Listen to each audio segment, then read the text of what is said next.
in a loss. What can we expect from the Chieftains, B? Yeah, no, they bring back a lot of pitching, so obviously that's going to bode well for them as the season goes on. They're led by Drew Gustafson. He's a senior captain pitcher. We're going to see him in the next half inning here.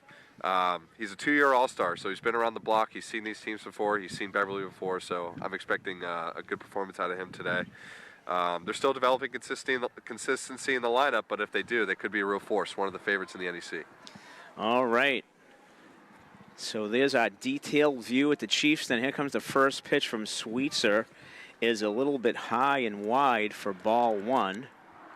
Nate is throwing to Mikey O'Leary today behind the dish. Today's leadoff batter for Masco is Cal Weidman, who will be playing shortstop today. All-around player for Masco. He was on the basketball team, pretty sure he was on the football team. So, three-sport athlete, good athlete. Not surprised he's batting leadoff today. And I believe that, and there's a ball hit high to center field. Cal McKay drifting back in the wind. He's way back there, and he's unable to come up with it. That flag is blowing straight out, and Cal had a hard time with that. Hit right straight over his head. I didn't see if it hit his glove. Drifted back, and that drops in there. Did that hit his glove? Did you see? I am not sure. That was pretty far away from me, you know. We're gonna score. We're gonna score that as a double. So unfortunate start here for the Panthers. This brings up the right fielder Linehan hitting in the number 2 hole.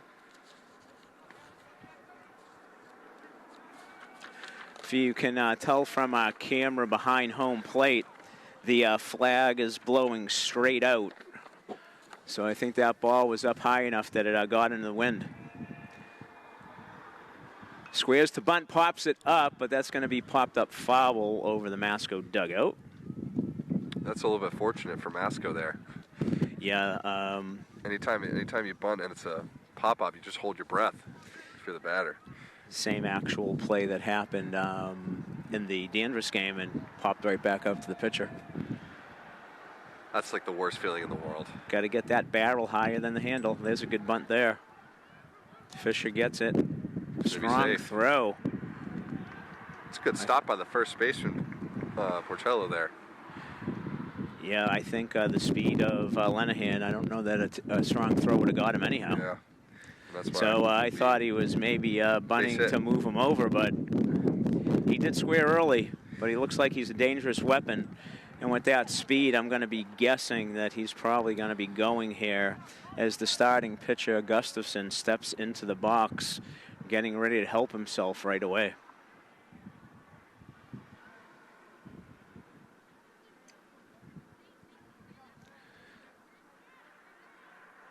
Masconomet, as you said, Brendan, bringing back all of their pitching wins from last year. So throw over to first. That's always be a tough team this year. Yeah, that's always key when you're trying to project, you know, these teams across the state. If you have the arms, if you have 2 or 3 good arms, you're going to be in a good spot right away. Has the fake. He's going to be in there. Yeah, so Sweetser went over there, stepped off, went to third. Picking up the steal, and I think just a little bit of hesitation to throw that ball over to second gave him enough time. Yeah. But it's a tough play, and Masco right away is putting the pressure on defensively on the Panthers with the base running. I like that idea. I like the idea, and it was there, but a little hesitation. There's a ball outside.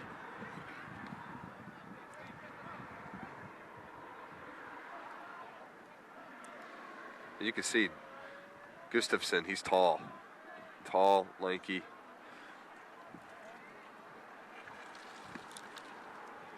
That's outside again from Sweetser. You can see why he's the 3 batter and their ace on the mound. Has the baseball body. That's right.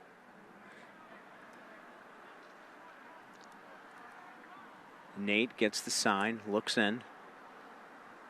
He delivers, ball hit to John Reyes. Scoops it up, throws it over to first base. Nice pick there by Adam Porcello for the first out. But Masco plates a run on the 6-3 ground out. as the Panthers pick up their first out of the inning. The left fielder, Lepore, will step to the plate.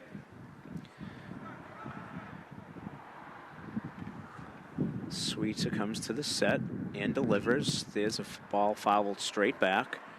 And speaking of balls fouled straight back, Brennan, I know that you didn't broadcast any of the games last year, but on behalf of Rich Francis and Dom DiLorenzo, I want to thank Coach Cahill for not putting up that giant windscreen. That's right. This year that was obstructing the beautiful home plate. So thanks, Coach, for that, giving us a little better view, as well as the viewers as well. There's a ball inside, kind of tied him up there. Maybe it looked like he took a little something off of that. Yeah, it looked like a changeup. And now with 2 strikes, Beverly will pull the infield in, trying to get a defensive ground ball here. Oh, Sweetser is able to knock it down.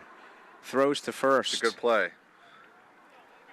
So the danger of pulling that infield in is a hard hit ground ball now has a much better chance of getting through. So luckily for the Panthers, that was right back at the pitcher, freezing the runner, Linehan, on third. And that will bring up the center fielder, Ginley. I think it'll be Brown. That'll be the extra hitter, Brown. There we go. Good job, Brennan. It's a good curveball right there, outer half. Brown is batting, the designated hitter batting for the first baseman, Cooper, today. As Gustafson hit for himself. There's a ball down and in. Good location there. Last couple of batters, he's gotten up at the count 0-2 twice.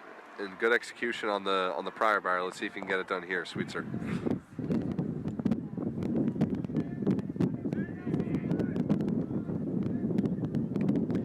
Good idea with a breaking ball outside, but can't get Brown to chase.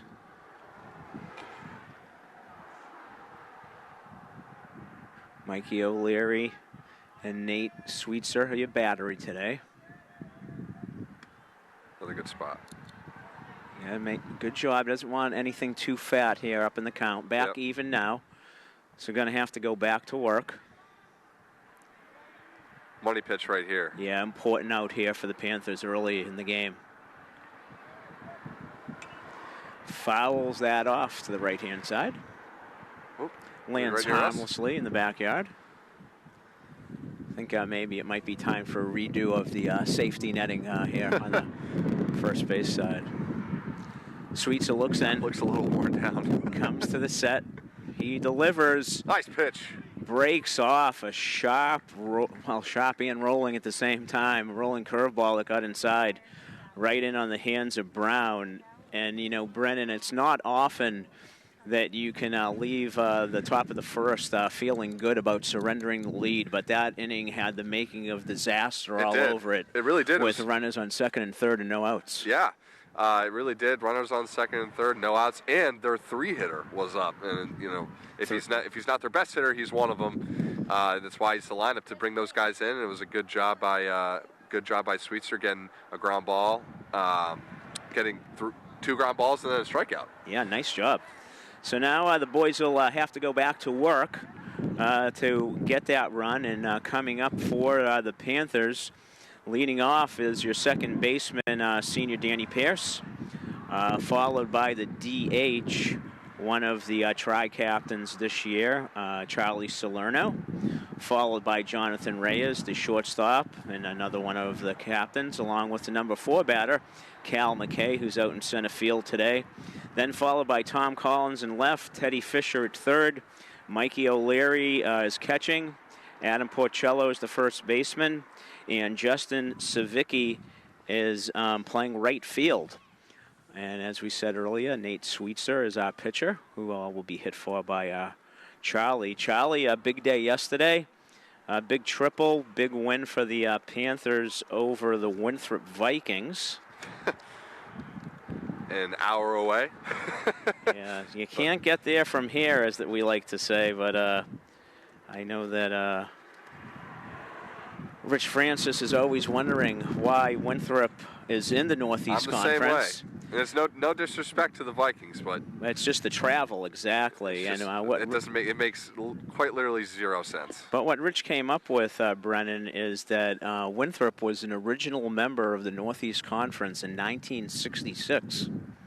And we got a little bit of help from Coach Donovan, who told us that Beverly joined the Northeast Conference after that in maybe 76. That's interesting. I mean, I imagine so was, maybe English and classical as well, maybe, but, they left for the GBL. I think Winthrop should leave for the GBL.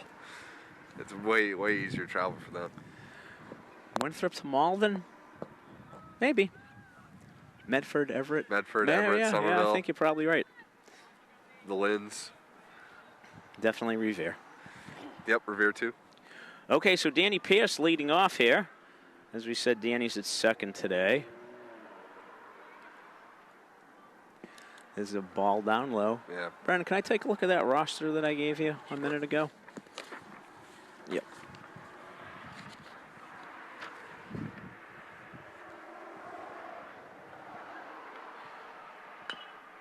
Danny grounds back out to the pitcher, 1-3. Danny was looking to parlay his batting yesterday as Beverly, I said, beat Winthrop 14-3.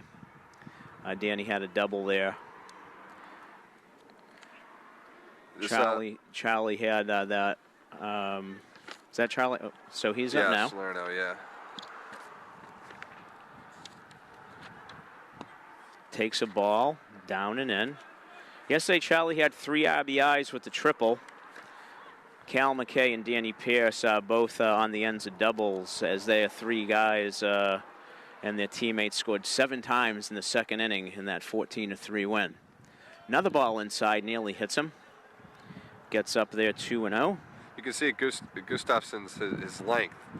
He's a very lanky pitcher, and he releases the ball closer to the plate than most high school pitchers. So the ball's coming in there.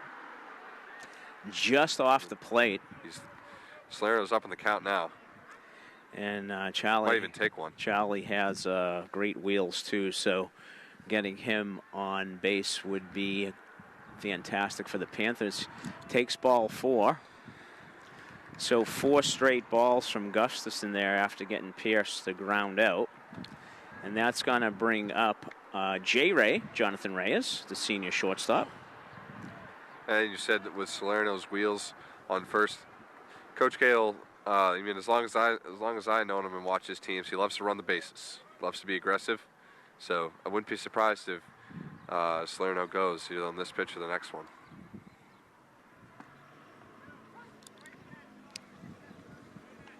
Gustafson gets the favorable call on a pitch at the top of the strike zone and in. On a curveball. Gets ahead there, 0-1.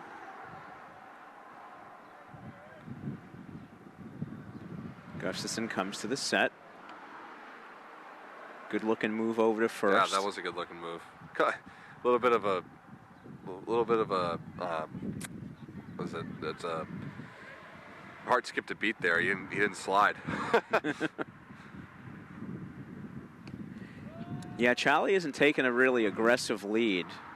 I was kind of wondering, he had played a lot of outfield last year. I guess it's possible he might be getting a break with the DH role. Not sure if there's anything going on legs-wise. It looks like he has an extra half step here, so let's see. Yep. Now he's off to the races. There's a good pitch to handle, but nothing wrong with those legs, nope. Brennan. Nothing wrong at all. Not surprised in the slightest. The catcher got a great pitch to handle, but Charlie easily beat that. And that was a strike, so it'll be 1-2 to Reyes. Big hole on the right-hand side with the second baseman trying to hold Charlie on. The first baseman's playing very level. Nice job by John trying to go that way. Showing his baseball IQ there, taking what the defense is giving him. Like to, at the very least, move Charlie over to third. Yeah, if I were Cooper, the first baseman for Masco, I'd be playing a little more back than I am right now. There's a huge hole. That's going to allow him, Salerno, to get to third, and Charlie says, hey, catcher can't find it. Maybe I'll think about it, but puts the brakes on.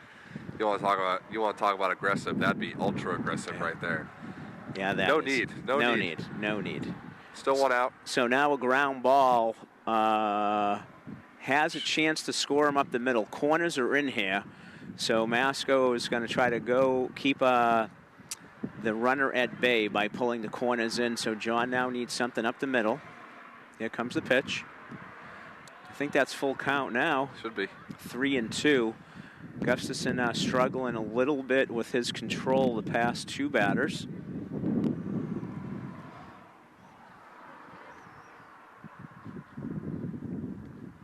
He looks in.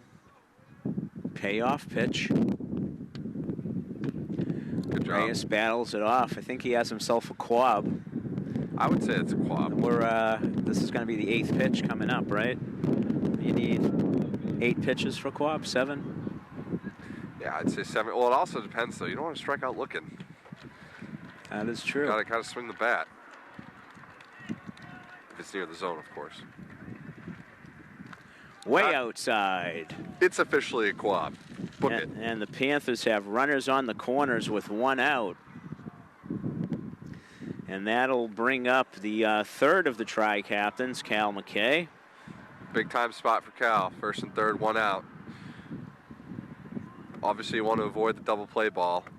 Cal will be a hard man to double up with his speed. Runs very well. I think he had 17 stolen bases last year to lead the ball club.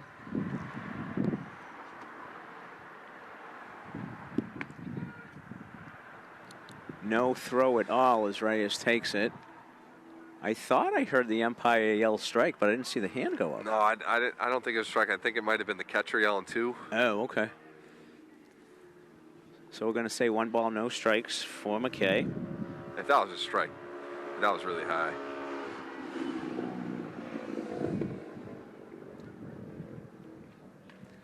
That ball is inside and just breaks off the mitt. But doesn't squirt too far away. Nelson working hard back there this inning.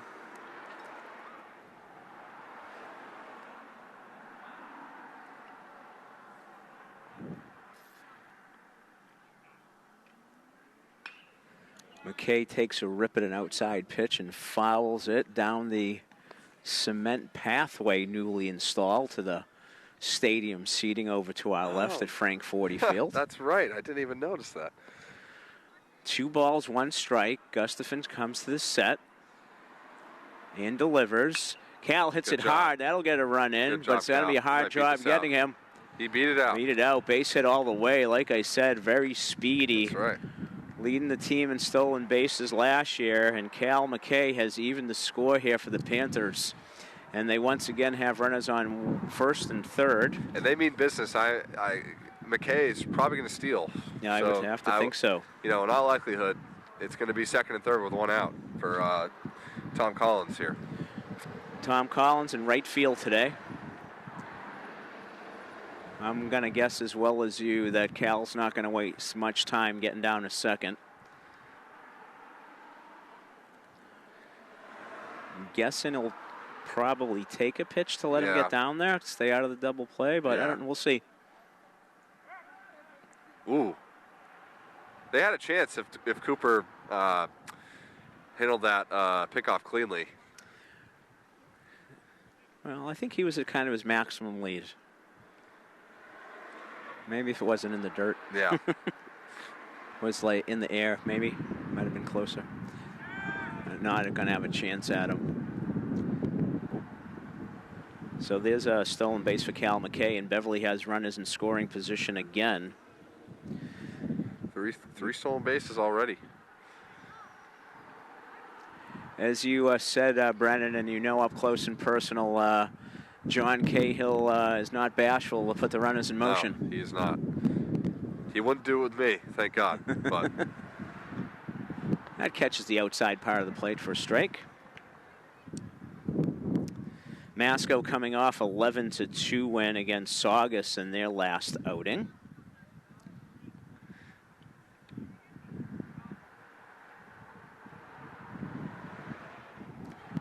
Ball outside again. Excellent stop by Nelson getting out there. He is working hard back there. Yeah, Gustafson having a little bit of problems with his location early on. Drew had a big day against Saugus by driving in 3 runs. All the more important that Beverly was able to induce him into a grounder in that first inning. Yep. There's a check swing, and that is going to be foul, just barely. Wow, that was close. Nice job by the first baseman, Cooper, charging that. Tried to get it before it crossed back over the line in a foul ground, but wasn't quite able to do it, luckily for the Panthers. So Collins has another life here. Gustafson gets his sign, comes to the set. Delivers. Yep. And Collins is beat on the outside corner of the plate for a big strikeout from Masco. That's a huge strikeout for Gustafson. And Masco will try to produce what Beverly did by getting out of it second and third with less than 2 outs. Now there's 2 outs, and this is Teddy Fisher batting, the third baseman. Takes a ball inside. Don't want to do too much if you're Fisher. Just try to hit the ball hard somewhere. Try to find a gap. The Beverly batters have been up in the counts, so that was a good cut right there. Yeah, that was a good pitch. Yeah, with Gustafson struggling a little bit to get ahead in the counts, it's much easier to have the approach where you're looking for that fastball. It really helps your approach when you can get up in the account. Yeah, he's been struggling to locate the curve a few times. That's wide, 2-1. He's already up to 26 pitches so far. We're approaching 30 if Fisher can grind down the bat here. Yeah, and all of these teams right now have a lot of games coming with some early rainouts and makeups. Another ball. Beverly was initially scheduled to play Tuesday, Wednesday, and Thursday of this week. The Tuesday game against Andover getting rained out will be made up 11 a.m. Saturday morning at Andover for those of you who want to travel. It's always a tough game. And Teddy Fisher draws a walk, and the bases are now loaded for the catcher, Mikey O'Leary. It's only the first inning, but these are the types of spots that can decide games, especially early in the year. When it's cold. With cold and windy, and the pitching is usually pretty good. If O'Leary can come through here, that's a big time spot to come through right now. It could decide the game. These games are usually 3-1, 3-2, 4-3. Put the Panthers a good win probability. Want to stack things up in the left-hand column, as many as you can. Already 30 pitches for Gustafson today through the first inning. That's a workload for an inning. Yeah, well, as we said, they bring a lot of pitching back. It looks like Beverly's going to have the opportunity to get deep into the staff. O'Leary takes another ball.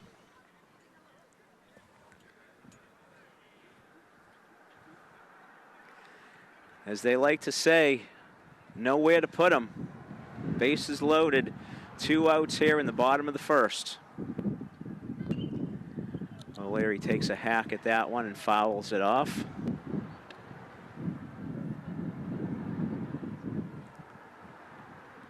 A little bit warmer than yesterday. Yesterday's girls softball game, big win against Winthrop, 7-3. This is a beautiful New England April day. You take this. And Gustafson battles back to get O'Leary swinging with a breaking ball away. It's a huge out. So Beverly leaves 3 on base here in the bottom of the first, but are able to break through.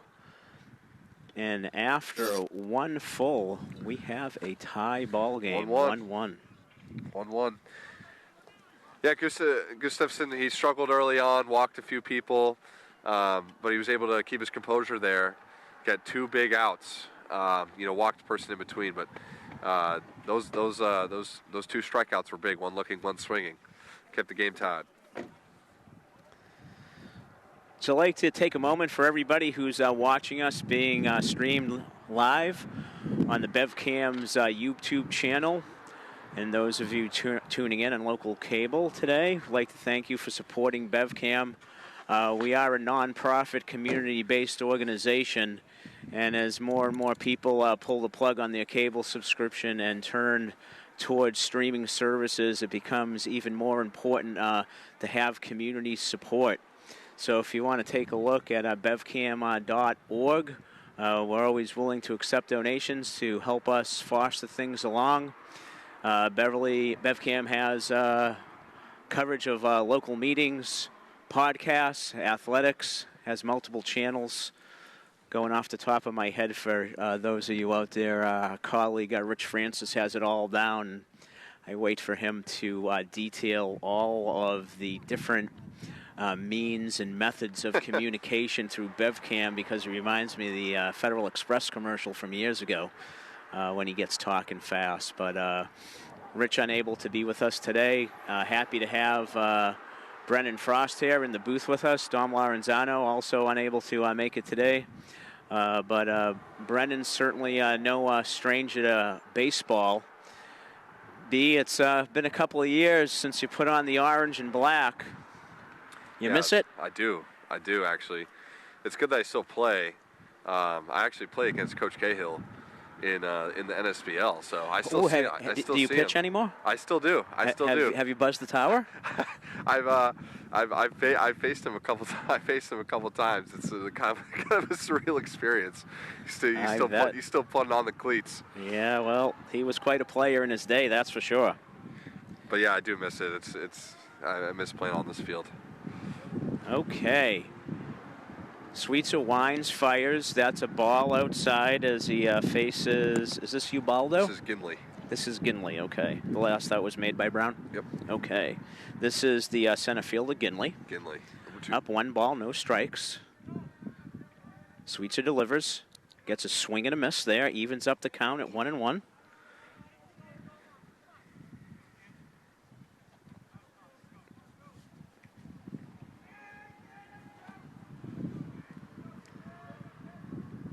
It's a ball up high and inside. 2 balls, 1 strike. Usually windy here on the top of the hill where we are here, with a Sawyer Road to our back, but I'm watching the flag change a little bit from straight out to right to left. I think if the wind was blowing in that direction with the first batter, that Cal McKay might not have had that ball drift on him. Yeah. That's a good point. 2 balls, 1 strike. Here comes the delivery. Nate evens it back up. Ginley steps out quickly, checks for signs. Beverly looking to get away clean here in the second. And we got a swing and a miss on a breaking ball away. Nice job by Nate Sweetser. That's his second strikeout of the day, or first? Second. Second of the day. Which is going to bring up the third baseman, Ubaldo, who I tried to get up earlier. I tried to move him up in the lineup, but I bet he'll appreciate that if you watch this back. His coach was having nothing of it. Sweetser comes to the set and delivers. High and inside, ball 1. That was a good job by Sweetser, last batter. 2 strikes on the outer half on a 3-1 count. Got him the K. It's a ground ball. Back. Makes the throw. His second PFP of the young game. And quickly, there's 2 outs for the Chieftains in the top of the second. Yeah, he's busy. He's busy flashing the leather.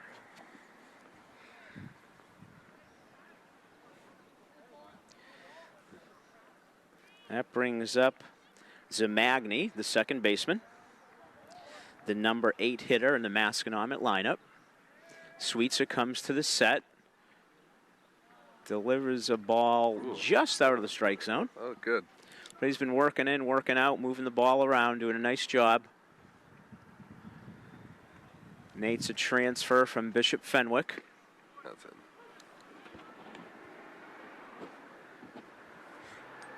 Appears to be the early favorite, is the ace of the staff. Yeah, started in 2 games already. Gets him to bite on a pitch up and in on his hands. Gets ahead 1-2 quickly. No sleeves for the junior right-hander. It's going beard arm in April. He's embracing the cold.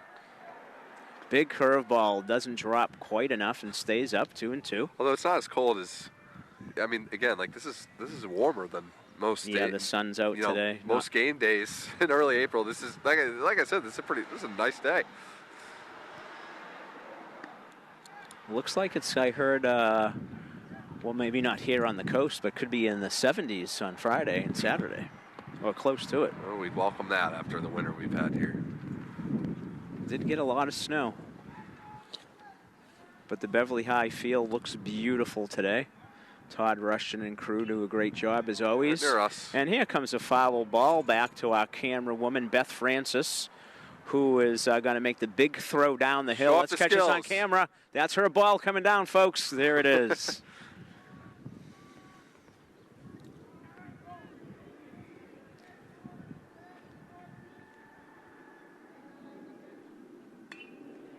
It's another foul back. This time off the first base side.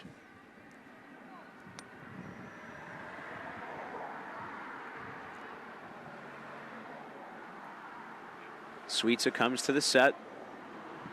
Kicks, delivers. Another one. Another one. Working on the quab. Good at bat by Zamagni here. Great at bat. Yeah, Coach loves to see guys down the bottom being able to battle and scrap and get on base at the table for the top. It does. Panthers trying to keep him off base. It really matters. And he picks up the outside corner for strike 3. Third of the day. I'm thinking that if there was ABS involved, that the batter might have challenged that one. What do you think? That looked, yeah. I think that was a little generous. Got him maybe an inch or two. I think it was a little generous, but typical at the high school level. I think that's going to be a strike most times than not. Absolutely. You know, consistency is the key, right? If you know what's going to be called, then you just have to adjust. And you're right, that's a ball that has been called a couple times already. What's your opinion on the ABS? I kind of feel like if they're going to use it, they should just use it for every pitch.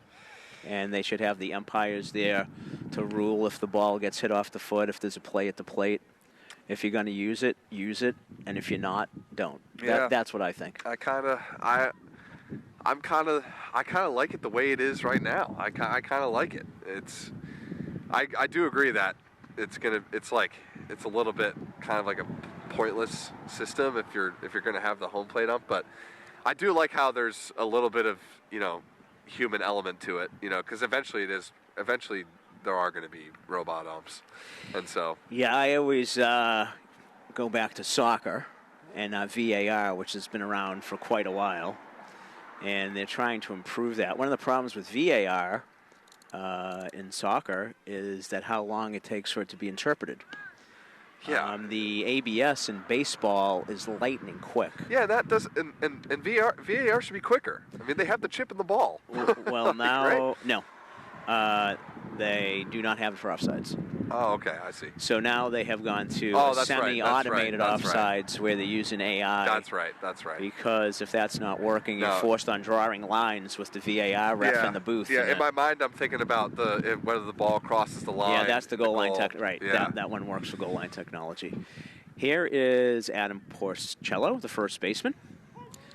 Takes a ball down and in, called for a strike. I don't like with the ABS how you can just keep challenging. If you're right. I think you should just get like 3 or 4 max that you can do. You don't like getting your challenge back if you're right? I do, but it's like. There's a ball hit bounder up the middle. He's going to have to make a tough play. It was do or die for Weidman after that ball will bounce so high, and we got an infield hit for Adam Porcello to start the second here. And this will bring up the right fielder, Justin Savicki.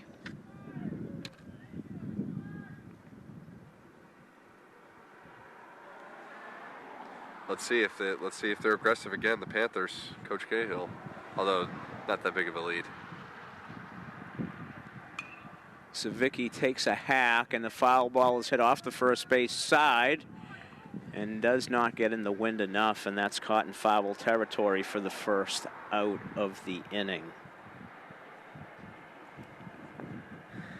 Brings the Panthers back to the top of the lineup, and Danny Pierce, number 10. Danny grounded out his first time? Is that right? Grounded out to the pitcher. That's right.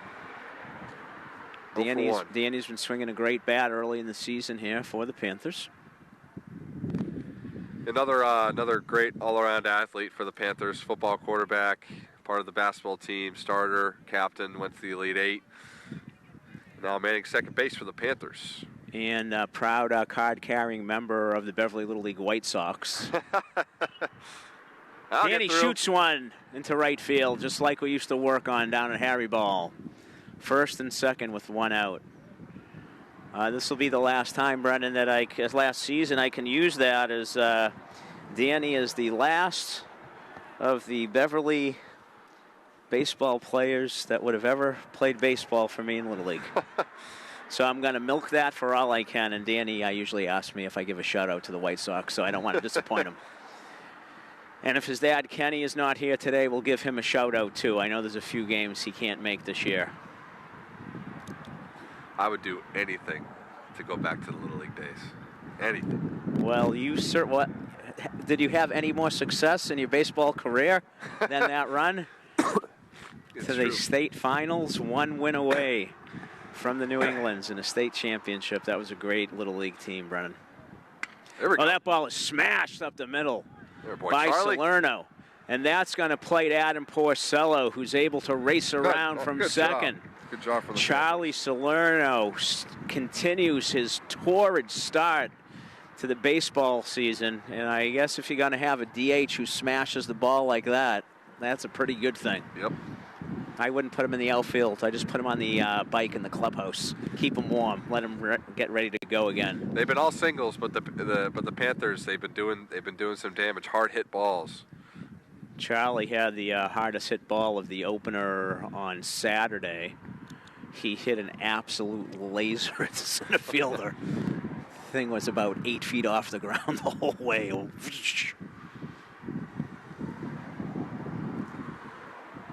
But that's the type of style that's early New England early April baseball here in New England.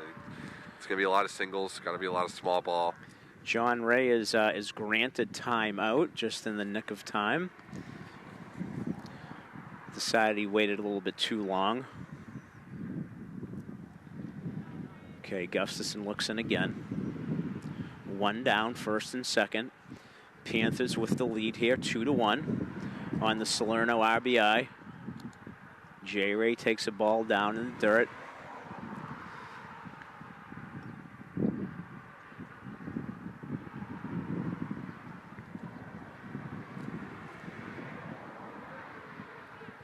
Gustafson looks in, gets his sign, comes to the set.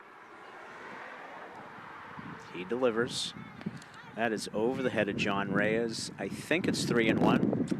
I believe it's 3-1. I can't see the score. Maybe 2-1. 2-1. All right, 2-1. The scoreboard, right? Yeah. Okay. John Reyes been a 3 or 4 year starter for the Panthers, I believe. Is a good hack. Yes, John started as a freshman when my son Ian was a senior. 4-year starter. A 4-year starter at shortstop doesn't happen too often, I don't think. At short, at least. Yeah, they had. Sammy. Yep. Was he 4 years? Did he play short though his freshman year? Can't remember. No, it was when I was a freshman. They were in the. When I was a sophomore and Sammy was a freshman, it was McIntyre.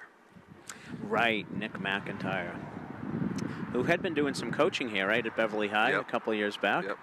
And then Salem he was State. at Wheaton and then transferred to Salem State. Yeah. And he coached there, I think, after his playing days.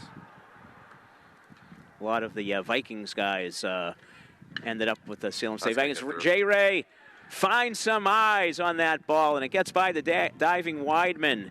And another base hit, and Danny Pierce comes around for the 3rd run, and Beverly keeps the train rolling. Another single, but they keep doing the job. We'll take this all day long for the Panthers. And some of these are continue to be hard hit baseballs, and they're just getting through. So bring up Cal McKay. Valiant effort by Cal Weidman laying out for that. But just evaded him. Cal hits that ball pretty well. Center fielder going back. It's going, it's going, it's going. It's against the base of the fence. This has a chance to plate too. Salerno is in. Here comes the throw. It's going to go to 3rd. McKay with another triple. J-Ray scores, and the Panthers go up 4-1. Yeah, the dam was breaking. You could sense it for Masco. It was all singles so far for the Panthers in this inning, and finally Cal McKay, the first extra base hit of the day. It was a bomb right over the center fielder's head. Yeah, he wasted no time. He got the first pitch that he liked that was up in the zone, and he just absolutely barreled that up. The only thing that I was wondering is whether that was going to travel enough to make it over the center field fence. I was thinking the same thing with the wind. It definitely had a shot, and I think also too in May, in May when the weather gets warmer, I think that definitely has a shot getting out there too. It landed like maybe 2 or 3 feet short. Yeah, really well hit. He got all of that one. That necessitates a quick trip to the mound from Coach Bryant Duplessis in his 2nd year. Masco coming off that 10-10 season in his inaugural campaign, taking the place of longtime Masco coach T.J. Burrill.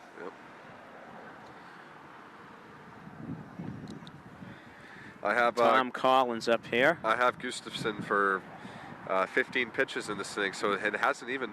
I could be a pitch or two off, but he hasn't. For what the Panthers have produced hit-wise, you'd think he'd have more, but he's only at 15. 16 now, 49 for the game. Yeah, the first inning, I think he had a couple of walks there. Yep. He hasn't walked anybody this inning. I don't think. It just goes to show you. But the Panthers have been aggressive. They're up in the count. They're swinging. Collins looking to bring in McKay for the fourth run of the inning and 6th run of the game. So it's 5-1, right? 4th run of the inning, 5th of the game. I thought. So it's 4 or 5 right now. It's 4-1 or 5-1. 5-1, right? 5-1 Beverly. For this inning. For this inning so far. I was doing too much math, Brennan. Yeah, me too. And Collins gets beat inside, down and in on a tough pitch. Great location from Gustafson. Yeah. And that'll be the 2nd out of the inning, and this will bring up the 3rd baseman, Teddy Fisher. Teddy looking to have a 2-out RBI. We have some action in the Masconomet bullpen. Brendan, if you want to take a peek, see if we have numbers there. It's a strike on the outside corner. We have number 17 down in the pen, starting to loosen up. 17, York. Don't have a first name. Apologies to any of York's parents watching or family. Yeah, we don't have a first name. Yeah, we don't have first names for most of the kids, so trying to cobble together what we can. Usually we'll have a visiting parent up here nearby that I can consult with, but it's pretty barren up here.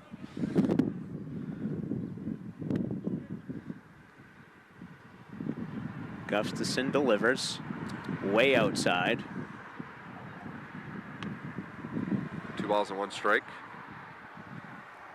To clarify for the viewers, it is 5-1. I don't know. We probably have the scoreboard up on the broadcast, but it is 5-1. So this would be the 5th run of the inning, 6th for the game if they were able to get it in. That ball appears to be just off the plate. We had a 3-ball, 1-strike count. Hitters count. Yeah, gotta be. Gotta love it, as they say. Gotta be aggressive here. Anything close. Good take. And there is the first walk of the inning as Fisher extends it. And that'll bring up the catcher, Mikey O'Leary, next. And Porcello on deck. He started this inning off. Panthers have a chance to bat around this inning. Oh, that will make the scorebook messy, though. I know. Forgive me for any Panthers watching, I'm actually kind of not rooting for it. to rewrite all the innings. It's selfish, I know. Forgive me. Mikey hits one over to second base. Gobbled up. And Mikey, when you listen to the broadcast tonight after the game, you can blame That's Brennan right. for that. Just jinxed you.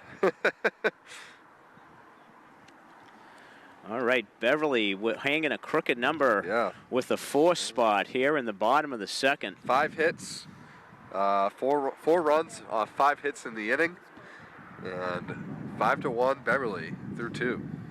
The big blow, a Cal McKay triple, plating 2. And Gustafson up to 57 pitches. Just got the word that the scoreboard is indeed on the feed. Great.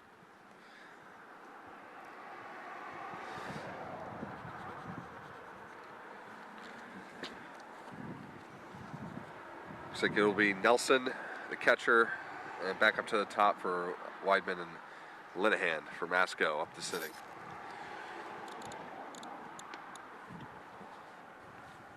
Cal's older brother, Hudson Weidman, also had a great career at Masconomet, then was over at Pingree, and I believe finished the season as the starting quarterback for the Tufts Jumbos over in Medford. So he's starting to cobble together a pretty nice football career over in Medford. Tufts, a school near and dear to my heart. It's proud papa of a Tufts graduate. Soccer player, one of my boys, Bryce, went there. And Cal, no slouch, as you said, athletically or academically. As I noticed, he was the nominated as the Salem News Moynihan's Athlete of the Year from Masconomet. Good for him. Congratulations to Cal and the Weidman family. It's a good honor. It's a great honor. Not a good honor. It's a great honor. So it's nice, seeing all the different nominees from the different schools coming out. My aunt was a coach for Middlebury women's basketball. So when I was little, we used to go to, when they played at Tufts every year, we would go down to Tufts. That was my introduction to the Jumbos. Big rivalry in the NESCAC, especially in soccer. Middlebury and Amherst, big rivals of Tufts. And the Jumbos bagged their 5th national championship in men's soccer this past season. I didn't know that. They're a powerhouse, huh? Only behind, the name's escaping me. It'll come to me in a second. There's a ball hit up the middle. Ooh, Reyes just missed it. Great effort. Makes a dive and unable to come up with it. And there is a leadoff base hit. That was Nelson, or? That was Nelson. That was Nelson. The 9-hole. That's a good at bat. Good at bat by Drew Nelson right there.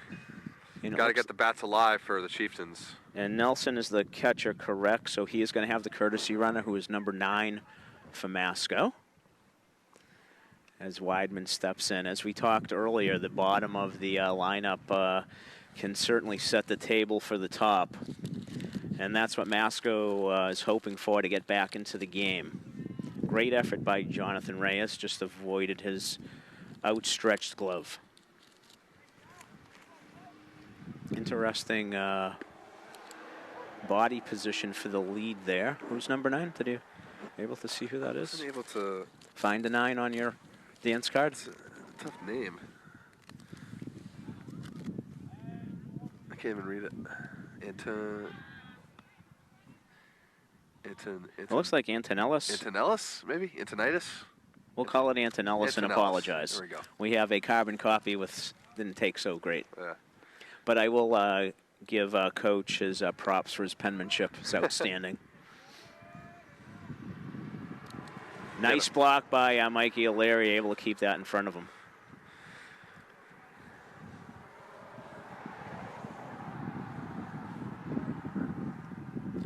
I think the count's 1-1. Yeah, it's 1-1. I have an obstructed view of the scoreboard. The telephone pole goes right through the middle. I can see the 5 and the 1. balls and the outs, but not the strikes. That's up high. 2-1 now. It's a good hitter's count for Cal. Had a double in his first at bat, right over Cal McKay's head out there in center. Cal to Cal. That's right. Yep. There's a base hit over the head of Jonathan Reyes into the left center field gap. He's going to try to stretch it to third. Here comes the throw, and he gets in there safely. And Weidman, with heads-up base running, is able to take second base on the throw. That's a good job by Cal Weidman right there. 2-1 count. Took what was given to him. Fastball in the outer half, just slapped it right over the shortstop's head, right into center field, and but it was placed perfectly. It was hard hit and was able to stretch out too because of it. What do you have done in that situation there? Would you have thrown the ball in a second and try to keep him on first, or try to make the play on him? I mean, given the 5-1 yeah, I'm lead. not surprised that they tried to make the play. I think it's easy to second guess, but honestly, I think if I was out there, I'd probably go for the third. Go for a third. Yeah. All right. Ball one. Runners on second and third. No outs. Been here before. Familiar theme here. Been here. Happened in the first inning. They were able to get out of it, but we'll see now. 2-hole. Ball down and in. What did Mr. Linehan do in his first? He singled. Had a base hit, right? Right, but it was a bunt. It was the bunt down the third base line that he beat out. Yep. That is correct. Yep. Okay, doesn't appear to be bunting here.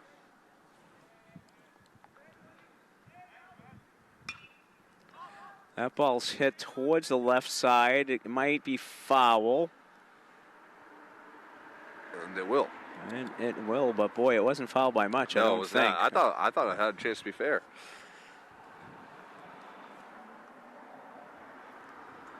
Those seeing eye hits like that, those bloops can be devastating. Yeah. 2 balls, 1 strike. Beverly looking for the first out here in the top of the third.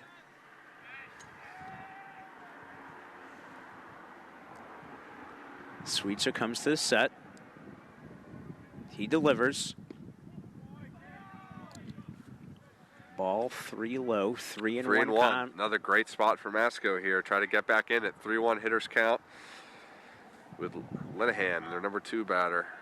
Lefty.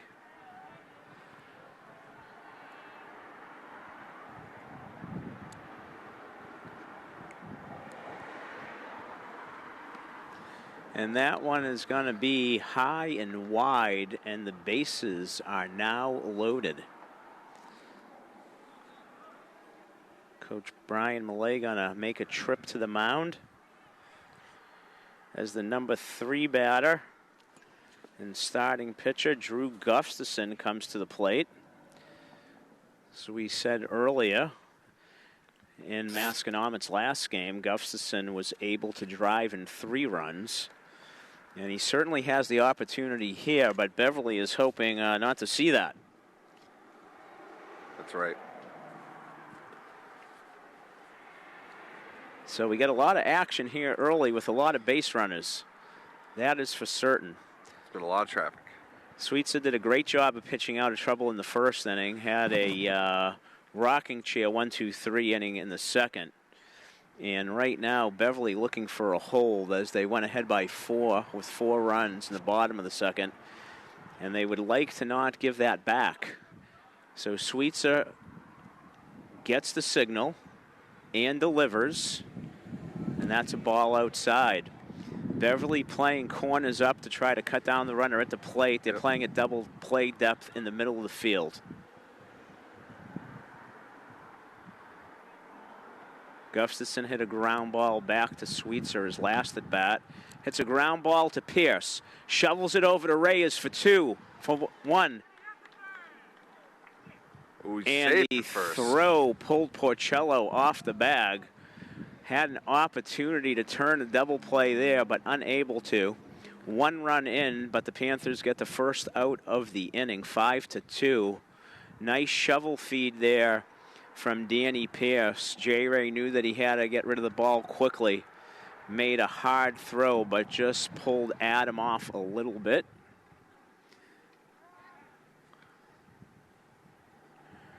The base umpire actually would have called him out, but appealed to the home plate umpire, who had a better angle to see if his foot came off the bag, and unfortunately it did. So we have runners on the corner with 1 out. There's the fake move to third to see if they could get Gustafson to bite.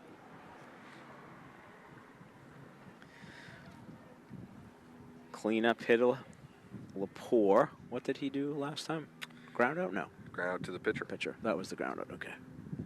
Ooh, well, not going to have an opportunity to grind out to the pitcher as he wears it. And that will load the bases once again. And that will bring up Brown.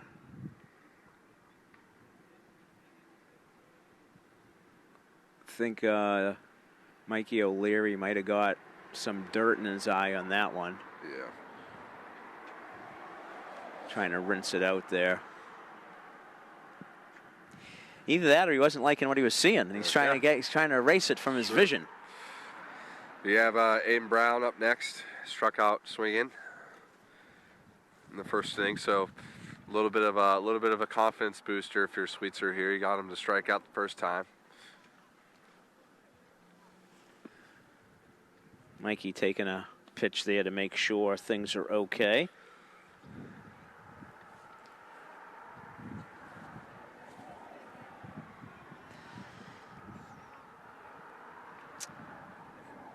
Nate continues to pitch from the stretch, even with the bases loaded. He delivers just a bit high, I think. He didn't call that a strike, did he? No.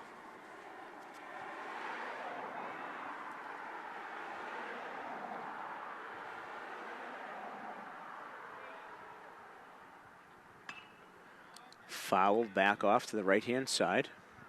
Gets even 1-1. Speaking of pitching, Brennan, wanted to talk a little bit about yesterday's performance after Nate delivers this pitch. Yesterday's game.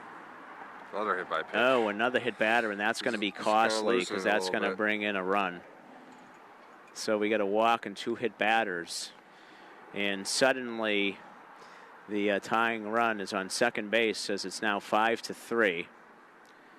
I think I might see some action in the Beverly pen. I thought I saw somebody down there, but yeah, there is somebody down there. I can't tell who it is. I can see a baseball though.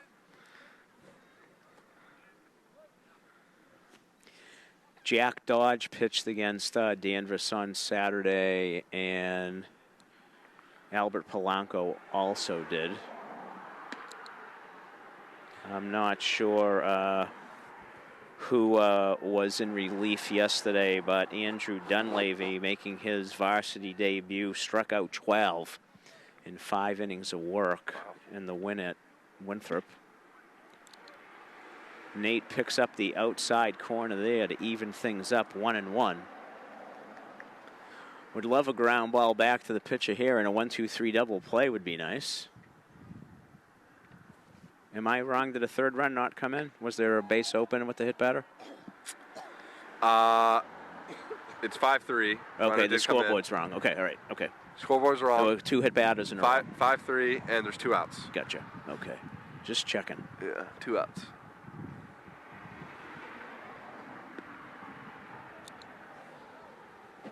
Oh, 2 down? 2 down, because they had the double play. But they only got 1. Yeah, so there is 1 down. I thought there was 2 down. That was the first down. Yeah. I thought that was the second. You wanted it to be a double play, so you put down 2 in the book. That's what you did. Oh, and there's another walk, and I think that's going to be the end of the day for Nate. It's going to bring in another run. Now 5-4, Masco. And you're right, 1 down. So an abbreviated performance for Nate Sweetser today, who Did an excellent job of getting out of some hard luck in the first inning, had a rocking chair second inning, but things kind of got away from him here in the third with his control. And he'll leave the game at a 5-4 lead, but the runners on base will be his responsibility. And this looks like Charlie Salerno maybe on the mound. I can't see a number. So we'll see when he throws, but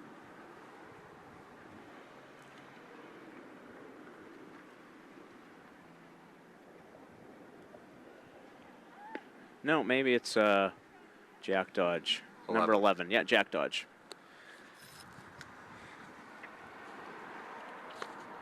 Jack picked up the win in extra innings and 2 innings of relief on Friday's game. Sweetser with 55 pitches.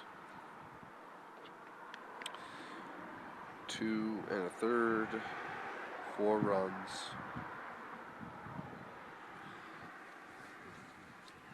All earned, no errors. I think we can close the book on him after the runners on would be charged to him if they come in. That's right. Hopefully they do not. Yeah. Yeah, this has all the makings of early season football score. 9 runs scored in 2 1/3 innings here in the top of the third with only 1 out. Runs aplenty here. Panthers going to try to steady the ship here with Jack Dodge, the senior, coming in. As I said, Jack made his debut on Saturday against Danvers in the home opener. He pitched the 8th and 9th innings and got credited for the win as Beverly walked it off on a Cal McKay sacrifice fly, plating Adam Porcello, who scored 2 of the 4 Panther runs on Saturday. All right. Jack's going to face, who's this Brendan up here? This is Ubaldo. What did he do for last time up? He grounded to the pitcher. Jack Dodge pounds the strike zone with a strike to get ahead in the count. Tall righty looks in, gets his sign, comes to the set, and delivers. That ball's in the dirt. It's going to get to the backstop. They might have a play at the plate, but a little too speedy, as Masco will tie the game on a wild pitch. Runners move up, second and third. Go ahead run 90 feet away. Force plays off here. First base is back. Third is at the top of the grass.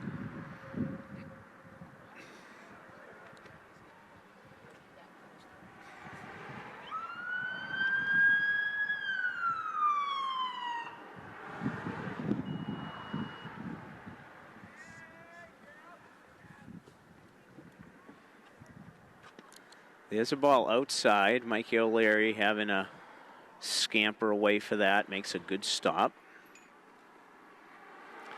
5 was the number yesterday for the Red Sox, Brendan. Yep, watched the game. They won their second game in a row for the first time this season. Yeah, it's been a scuffling start for them. Maybe everybody on sports radio will bring it down a notch for 24 hours, or?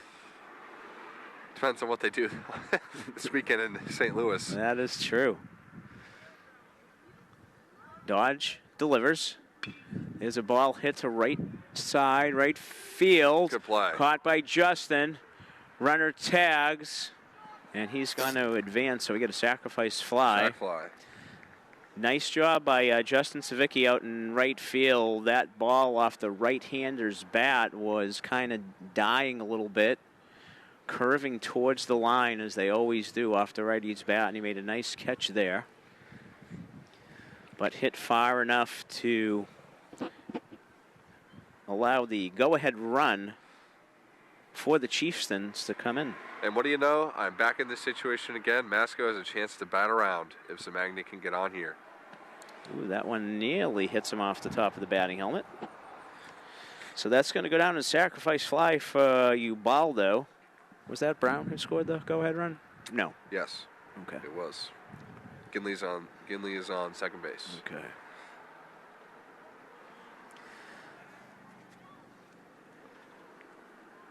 Oh, we got a steal of third base going on here. You got an unbelievable jump. He had a good read there. Made a decision very early that the Beverly pitcher was not looking at him. Yeah, this heads up base running too. If there's a, if there's a error or a pass ball somewhere, then there'll be another run on the board for Masco. Another good stop.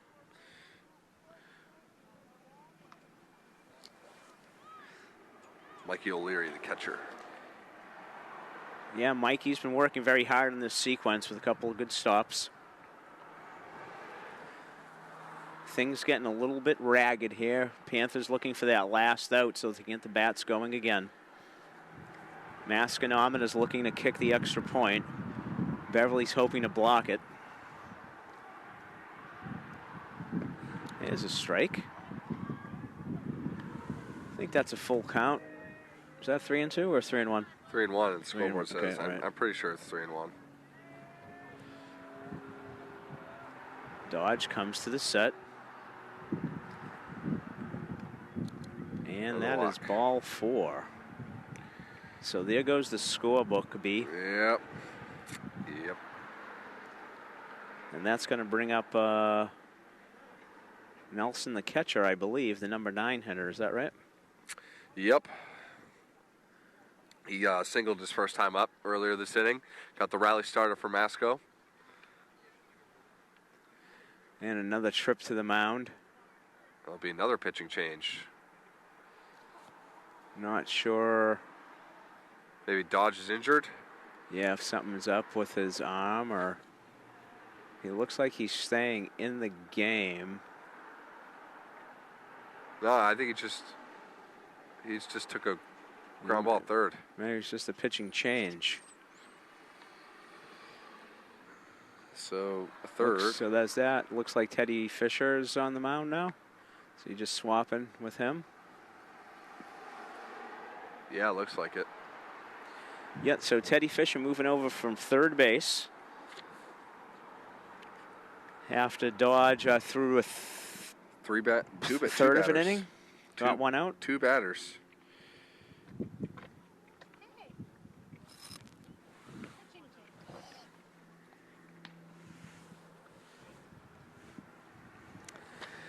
So Beverly facing a situation with a tight schedule with a lot of games early and having to go deep into the bullpen.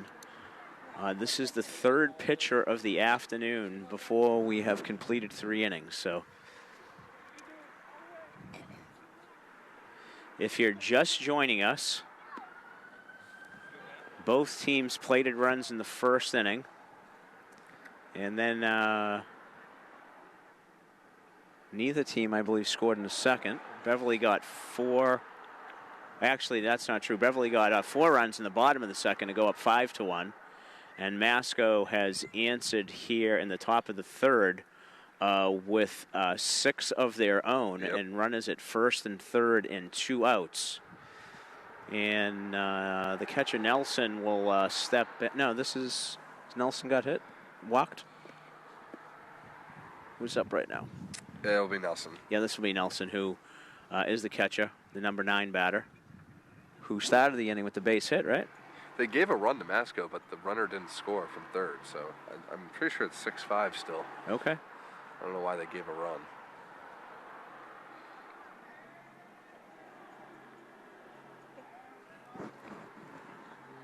Good work up the hill, John. They did score.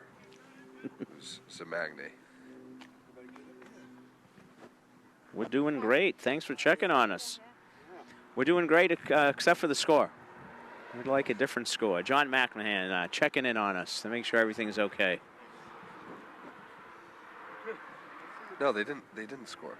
No, they didn't score. It should be 6-5. Okay, so first and third. Yeah, should be 6-5. All right, Teddy Fisher looks in, trying to pick up the third out. He fakes. They have him hung up. They have him. He No, runs at him. Let's see what the runner on third should be going home. Oh, no. He should have tagged him. No. Unfortunately, Masconomet is able to get that 7th run in. How do I score that? Is that stolen? Yeah, this is stolen. It's a stolen base. It's actually a double steal. Double steal. And so the scoreboard is at 8, but you have 7. It's 7. I'm like 99.9% sure it is 7-5 right now. Okay. It's a swing and a miss. Unfortunate there for the Panthers as the fake to third, pick at first worked. It did. But unable to complete the sequence. A tough one on the defense to execute.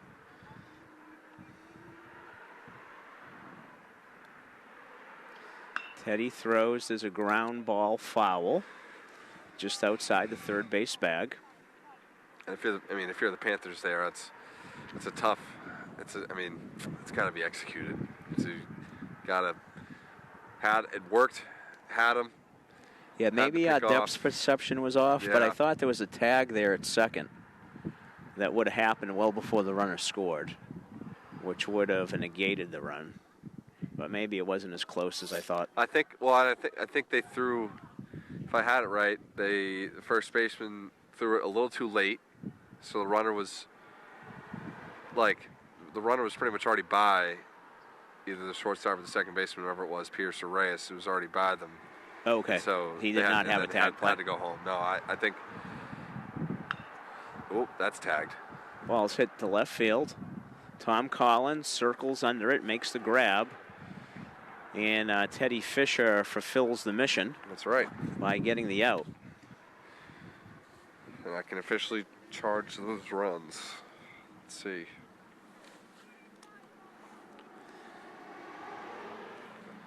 So Sweetser's going to get all of them.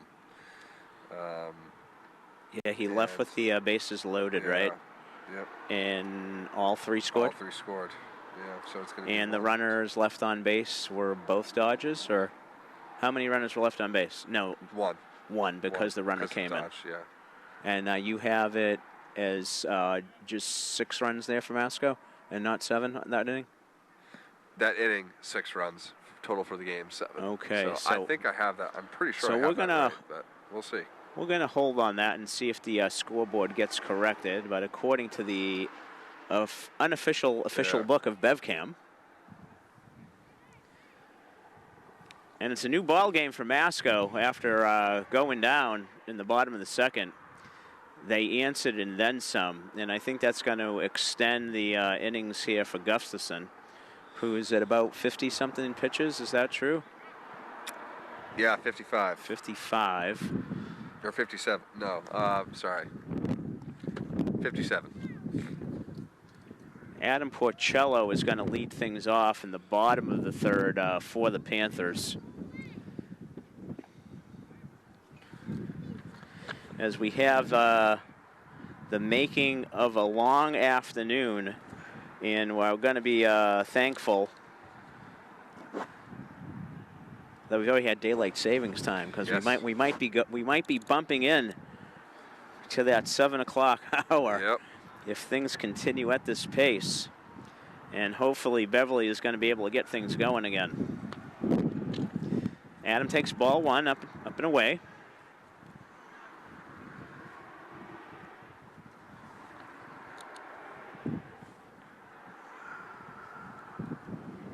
Adam is the 7th batter in today's lineup. Ball inside, pulls it. First baseman ranges. Nice play. Nice job by Gustafson getting over there. Nice play by the first baseman, Cooper, to use the backhand. And Gustafson gets the first out. Obviously, with a big run production, you always want to have that hold early on. Yep. Scoreboard still says 8. Now I'm in my head. Maybe we can go down in between innings and check it out.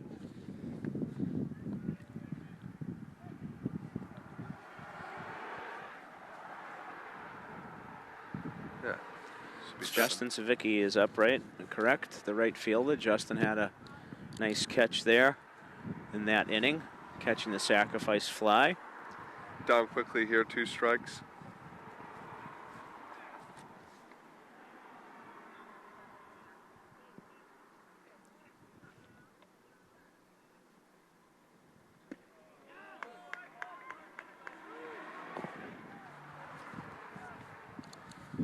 And he's struck out. So quickly 2 outs for Gustafson. Brings up Pierce, who is 1 for 2 today with a single.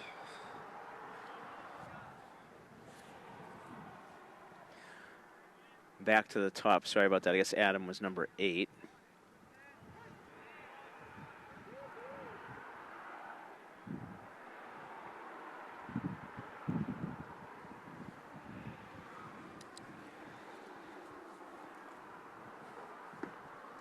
There's a strike. Yeah, Gustafson seems to be settled down now. Yeah, probably thankful of the run support. Yep. Able to calm him down. Danny been swinging a hot bat, trying to get something started here with 2 outs in the 3rd. I feel like I just jinxed him when I said he was settling down.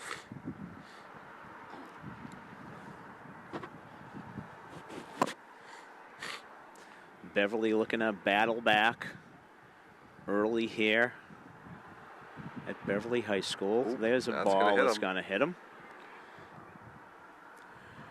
Brennan, did you notice how he froze and didn't jump out of the way? Good job, Danny. It's not what I would have done. Take one for the team. That's not what I would have done. I was known for trying to get out of the way of pitches. I did not like getting hit. That'll bring up Charlie Salerno. Charlie rifled a base hit, its last at bat. Off the end of the bat to Weidman. Weidman is going to try to get him. Should be off the back. Ooh. Nice job. I thought he may have been off the bag there, but. Yeah, Danny Pierce going on the pitch there. I guess he didn't think he had to play at second. Decided to take it at first base and made the throw. And unfortunately for the Panthers, they go down 1-2-3. Quick 10-pitch inning. Very quick. Looks like for Masco, it'll be top of the order again. Brings up Cal Weidman. 2 for 2 with 2 doubles on the day. So definitely got to be aware of him coming up. Ben Linehan and Drew Gustafson. And the Panthers are either down 2 or 3. And looks like this is another pitching change. Or is it? It does indeed, because Teddy looks like he's going back to 3rd. Oh, it's Dodge again? Well, he never came out of the game. Maybe he didn't have adequate time to warm up earlier. Was that perhaps? But you're right, it is Dodge again. Boy, that's really going to mess with your scorebook now. God. Well, you said before the game when I tasked you with the score that you haven't really kept scoring a long time. And now you're having another quirk. High school baseball in a nutshell. You're going to have to bring your pencil sharpener. I have a pen for you in case you need it. It's Dodge again? Oh, boy.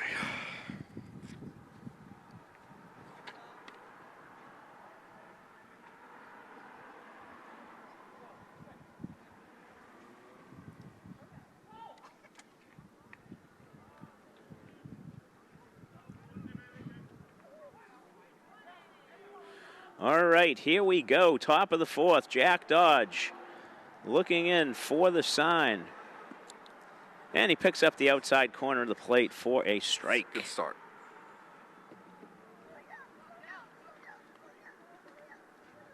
Beverly needs a 1-2-3 inning. It's a ground ball push foul by Weidman. Beverly trying to retire him for the first time today. He's swung a good bat today, 2 doubles.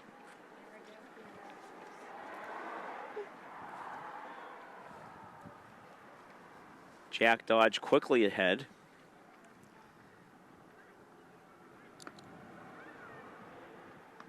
Decides to throw something outside to try to tantalize him. Just a little bit wide. Weidman chose his plate discipline.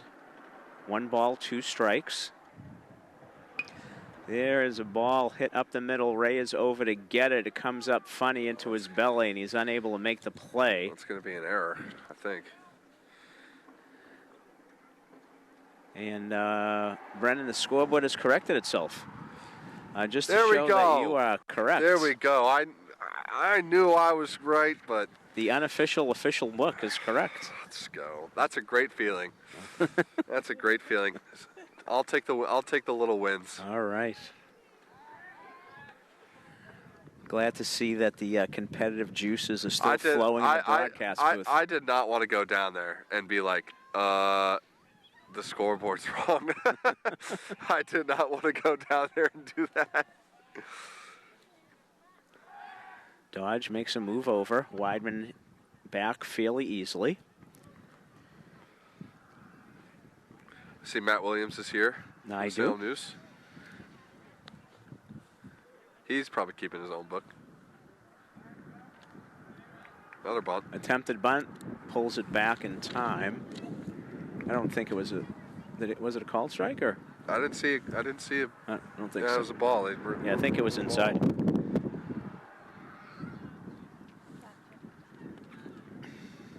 Weidman gets his lead, a little larger this time. Dodge comes to the set. He's going to throw over again. So that was definitely a bigger lead.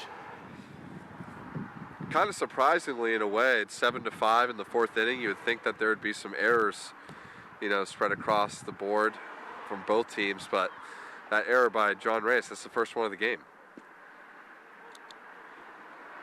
So it's been a clean game, fielding-wise, up until that point. Just a lot of hits, a lot of walks, pass balls. And that was a tough little hop on John, too. It came up on him in the end as he ranged 5 to his left. There goes Weidman.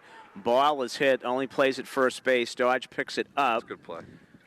Nice job by Jack to maintain his composure. Get a nice little flip in there.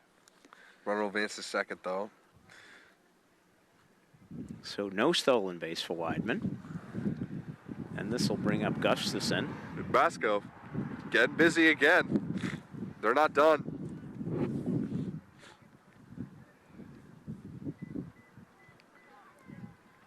Dodge looks in. I'm sure Weidman's studying him. It's a ground ball in the 5-6 hole. Great stop by Reyes, but he's not going to have a play. Smartly looked up to see if he could maybe throw behind Weidman, but Cal stuck to the bag. That'll be a single for Gustafson. Yeah. And after an 0-for-2 start. Infield hit there.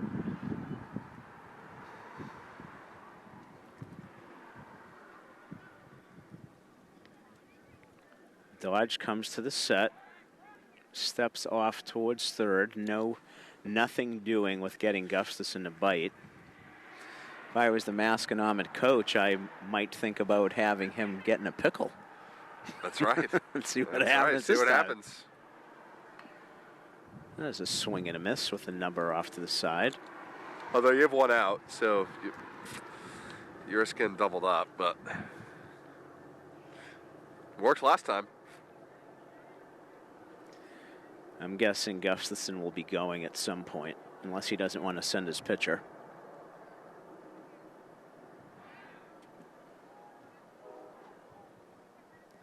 Beverly thinking the same way as the fake third move employed again.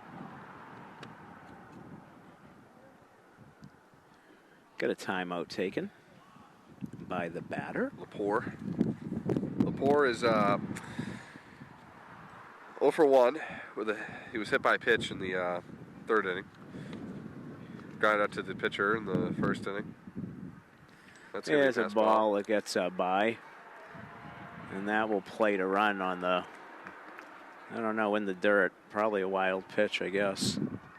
Yeah. O'Leary went out to his right, but was unable to dig it out.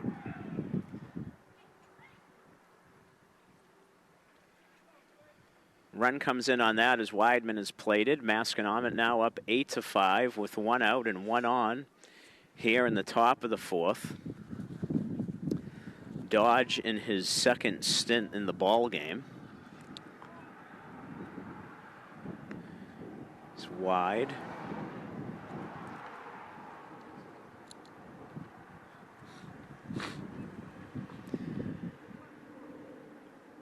Beverly played yesterday.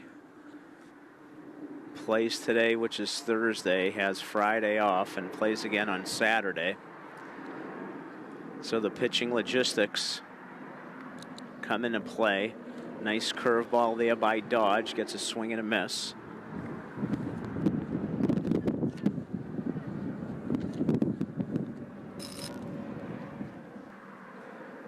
Masco has a chance to extend its lead even further with a hit here. Ball in the dirt. Another wild pitch. Squirts off the body of Teddy Fisher. We now have a runner on third.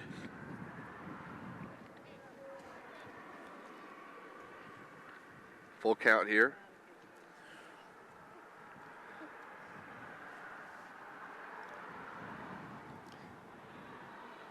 Dodge looks in.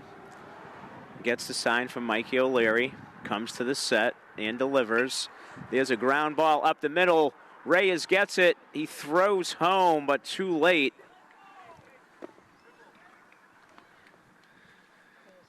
And Gustafson is able to slide around the throw. And Masconomet, still with 1 out, has plated their 9th run of the ball game to go up by 4. Yeah, it was a tough play there by Reyes. You could have had the out at first, but he decided to go home to try to get the runner there, and just was a little bit late. Yeah, Gustafson got a good jump on that for sure.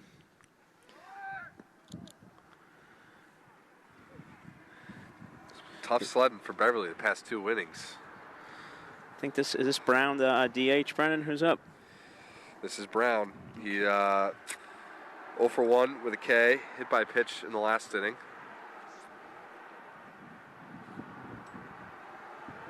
Lepore's going. Ball swung on and hit fair.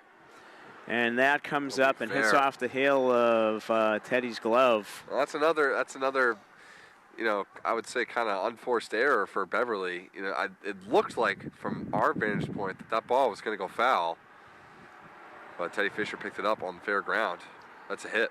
Yeah, I think as it started to track, though, it became clear that it wasn't going to. Really? Yeah. Oh, I thought it was. And then I think he touched it just a couple of feet from the bag. Yeah. I think he was at the cutout when, and unfortunately, hit off his glove. And speaking of Teddy Fisher, back on the mound. Swaps with Dodge. And I don't believe he's afforded any warm-ups. I don't think I've seen that. I don't think I've seen this, to be quite honest. Yeah, as long as you don't come out of the game, right? It's just changing positions. It's no re-entry. There's a ball hit on the first pitch up the middle. Reyes over to Pierce for 1. There we go. Relay double play. Teddy nice Fisher. double play 1 pitch gets a double play. 6-4 to 3. Reyes to Pierce to Porcello. Yep. Not exactly Tinkers to Evers to Chance. Just how they drew it up. Which I'm not sure you'll get that reference, but no, I will not. My cohort, Rich Francis, who's considerably older than you, would know that was the famous double play combination of the Chicago Cubs. I'm not going to have the year right. Rich might, but I'm going to say around 1909. Tinkers to Evers to Chance. So big double play for Beverly to stop the bleeding, and at least to keep the differential at 4. And Beverly should have the meat of the order up with an opportunity to come back here. Yeah. Just getting the numbers on Dodge. Gustafson going back out there.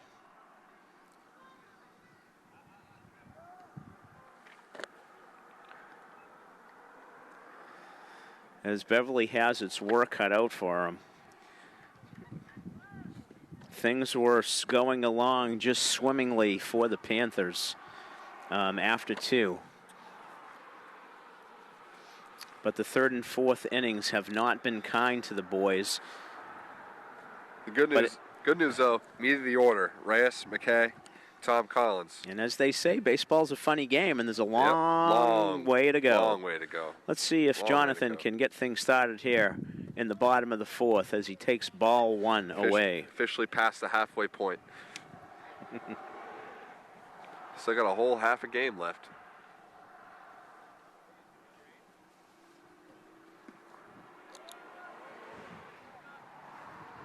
And they're gonna ride Gustafson. 69 pitches now, going for 70. That's called a strike. Brennan, I wasn't too far off. 19-10 double play combination. Not bad. It's a good pull, Al. It's a great pull. 19-10. J-Ray takes that up and in. 19-10. Baseball historian. Gustafson looks in. Ray is looking to get things started here in the bottom of the 4th. And swings a ball that's going to get up the middle. Weidman's going to have a chance. That's a great play. Throws on the run. Well done by play. Cal Weidman. To snuff out the ground ball up the middle. Things starting to turn around for Masconomet. Pitching, fielding. Yeah, that was a very great play by Cal Weidman right there. He had range to his left. Fielded it nicely on the hop. Fired it over to first for the out.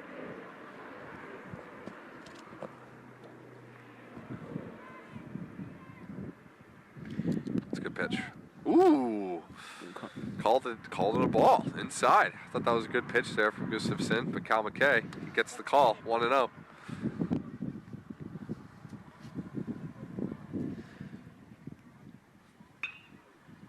Ball is hit to the left side and foul. Cal McKay, he's 2 for 2 on the day, single and a monster triple in the 3rd inning when Beverly had their run. Gustafson comes to the set. He delivers. Swing and a miss on a ball low. 1-2. 1-2. If you're Cal, I gotta expand the zone a little bit, shorten up, try to get some contact. Like that. There we go. That's right on the borderline between an error and a hit. I might say that's an error. Yeah, would have been interesting to see if Weidman could have thrown out Cal with his speed from the hole. Honestly, though, I think that throw from Cal Weidman from like the first throw in the inning, that has showed that he has potential. Showed me he has the potential. Okay. We'll go in error there. Okay. You have the pencil.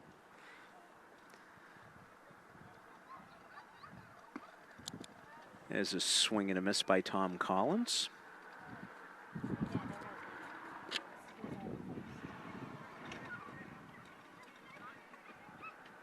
McKay has a decent lead there at first.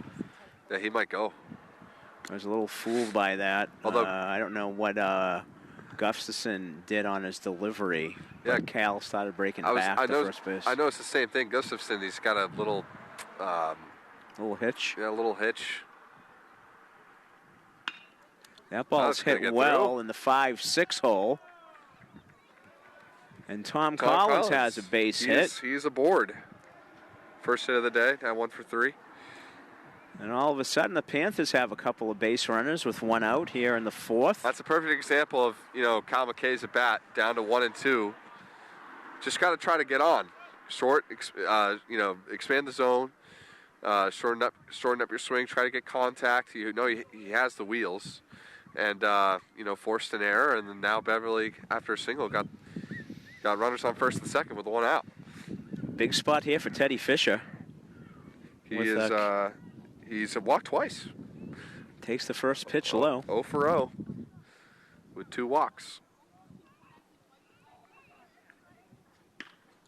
That might get through, and it It will. does. Goes the other way. Ball isn't hit too far into the outfield. And Coach Cahill wisely holds up Cal McKay. Yeah, does not want to get the second run, the second out made at home, that's for sure. Yeah, that's a good decision. Because Beverly has bases loaded and Mikey O'Leary up here. Mikey O'Leary 0 for 2, struck out in the first inning, grounded second base in the strikeout in the first inning, grounded second base in the second inning. And here is another trip to the mound. Might be it for Gustafson. He is at 81 pitches for the game. So, this might be just to bide some time. There seems to be some confusion in the Masconomet bullpen. Catcher and pitcher went in different directions, but now we have somebody up and throwing. I don't think anybody was throwing before the trip, Brennan. So, and it's the same guy, York, I believe. 17. Let me just check. So he's obviously taking his time. Now that the umpire is going out, he's York.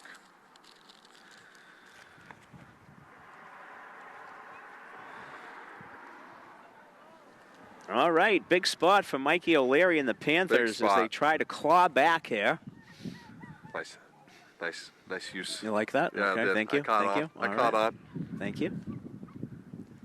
Appreciate the recognition. Oh, no. No! Oh! Okay. Wow. So there was a ball off the off the handle that softly floated back to the pitch to Gustafson.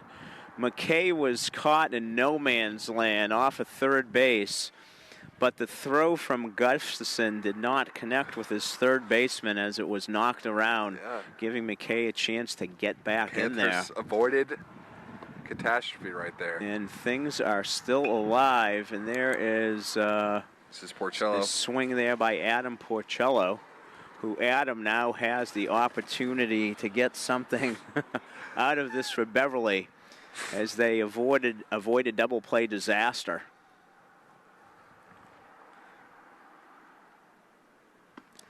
Adam takes a strike inside and now is quickly down 0-2. And Gustafson is one pitch away from getting out pitching again. Out of this. Gustafson looks in, gets his sign. Comes to the set. Yep. And that's the pitch we talked about earlier that was given as a strike. It's going to be called every time. Yep. This level. Great job. Not the tight window of the MLB, that is for sure. So unfortunately for the Panthers, a golden opportunity to bite into the lead is held off by the Masconomet pitching staff. Picking up a handle pop-up and a strikeout. And at the end of 4 full, the visiting Chieftains 9 and the hometown Panthers 5. So still have 3 innings to go here. Teddy Fisher is going back out to the mound. I imagine that'll be it for Gustafson. 85 pitches, 4 full innings. I imagine they'll give way to York, but we'll see. Yeah, I think he's allowed to go to, is it 105 in high school? Yeah, I don't know. I don't remember exactly, but they've been warming in the pen for a while. So Beverly, I'm not quite sure how many base runners they left on base. They left 3 there. They leave bases loaded another time? Or 2 at least? They left 2 runners on. Well, they left 1 runner on last inning. They left 2 runners on in the second inning. For 6. And then they stranded another 3 in the Yeah, they in the left first bases inning. loaded That's in the a lot first of inning. runners. Yeah. So having left bases loaded twice, there's 6 right there. That's 9, right? Yeah. 9 in 4 innings. Yeah. So Masconomet leads off here. Who is up here, Brennan? Looks like it'll be Ubaldo. He had a sacrifice fly, I believe. Yes, he's over one with a sac fly in the third inning to right field.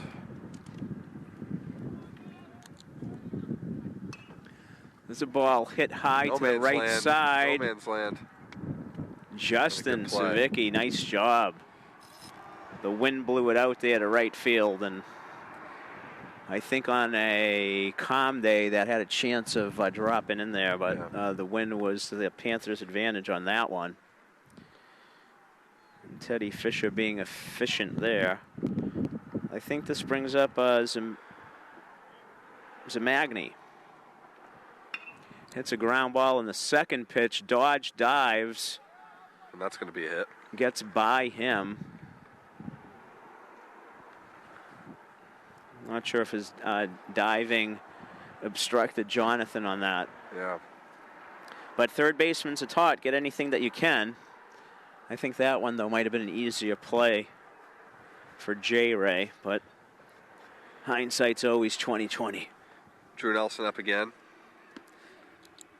Takes a pitch inside. Started that Masco rally in the third with a single and flew out to left. Tagged it too, if I remember correctly. So he's seen the ball well today. Nice move over there by Fisher. Almost gets him.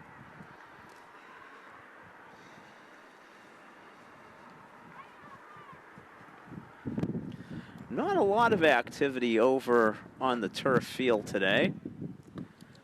We certainly have plenty of activity in front of us with all the base runners that we've seen today. Guessing lacrosse must be on the road today. Yeah, maybe. There was track practice, obviously, earlier. You ran track too, didn't you? Distance guy? Cross country, yeah. Cross country, all right. Shout out Coach Dunleavy. Did I see that he's retiring? I think so. I don't know. I thought I saw somebody's retiring. I did too. I did too. I'm not sure if it was this past year or next year.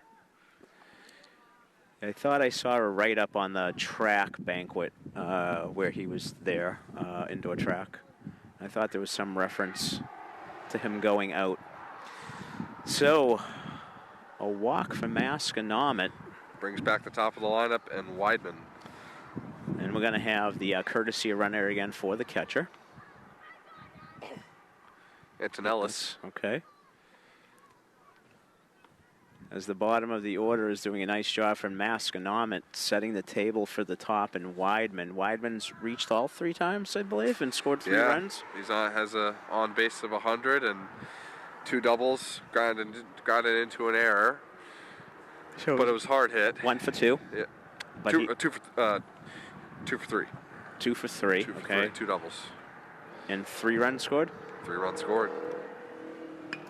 And he takes the first pitch and lines it up the middle, and this could be another run for Masco as Cal McKay gets it into the middle of the diamond. And Weidman continues his hot hitting. First pitch swinging on Masco, 3 of the first 4 batters here. And Drew Nelson able to go from first to third on that. Panthers now fall behind by 5 as Masco cracks double digits.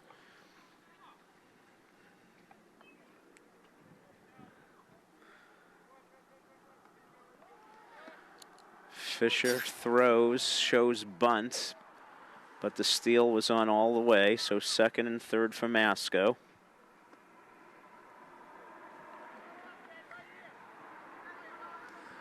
What has Linehan done today? He has a hit or 2? He has a single in the first, walked in the third, and grounded the pitcher in the fourth. So, 1 for 2 for Linehan today. The ball away. 1 ball, 1 strike. Fisher gets the sign from O'Leary, comes to the set. He delivers. That ball is hit to right field in the air. Justin Savicki drifts back, makes the catch, gets the ball in, and that'll go down in the books as a sacrifice fly for Linehan. And move the runner from second to third as well. The courtesy runner, Antonellis, scores. 11-5 Masco now. And Gustafson is up with 2 outs here in the 5th. The man on third. Fisher delivers. First pitch swinging again, and that ball is hit into the gap. That's going to be a double for Gustafson, and another run plated. Masco goes up by 7 as they continue to feast on Beverly pitching. We have an intentional walk here. Is that a 4 pitches in high school? Well, no pitches were thrown, so it's just they call it out and it's awarded. Yeah.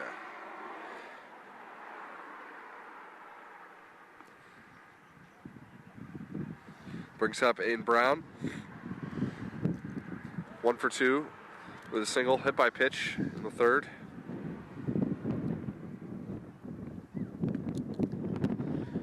Fisher gets a strike in there in the top part of the strike zone to quickly get ahead 0-1. One of the few Masco batters to not swing at the first pitch this inning. They're not waiting around, that's for sure. No, not this inning. Ball is hit foul. Fisher goes up 0-2. Got to give him credit. Teddy's coming in here throwing strikes. Yeah. Masco's just swinging a good bat all around. And it's been the last 3 innings. They were pretty quiet in the first 2. Great idea there, up and away. Brown doesn't chase, though. 1 ball, 2 strikes.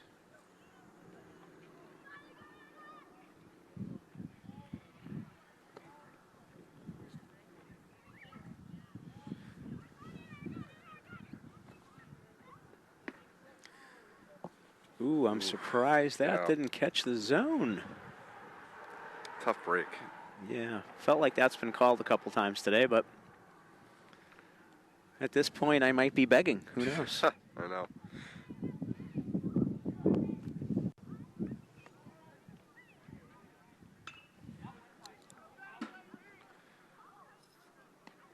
Can you imagine the damage on that house over the years?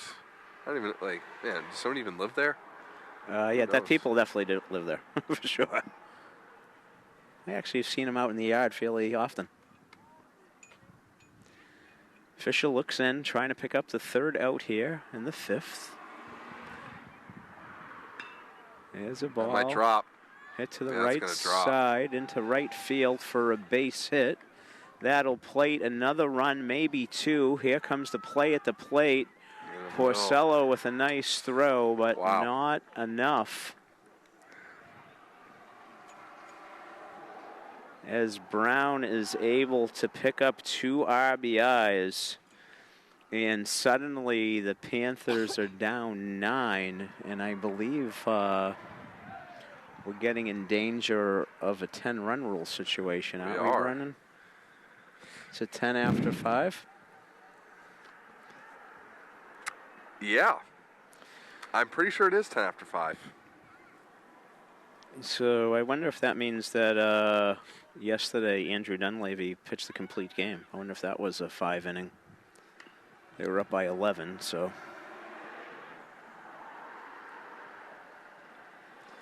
Aiden Brown there with the double. Plated Gustafson and Lepore. 14-5 now. Masco. And Skinley? No. Yes. That ball is hit foul off the right side. Ginley 0 for 2 with a walk.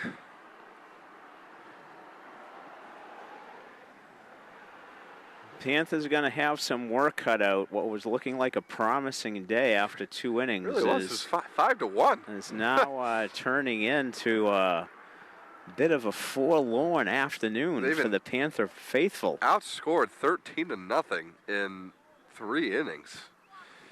That's pretty rare. And that's going to drop, and that'll plate another one.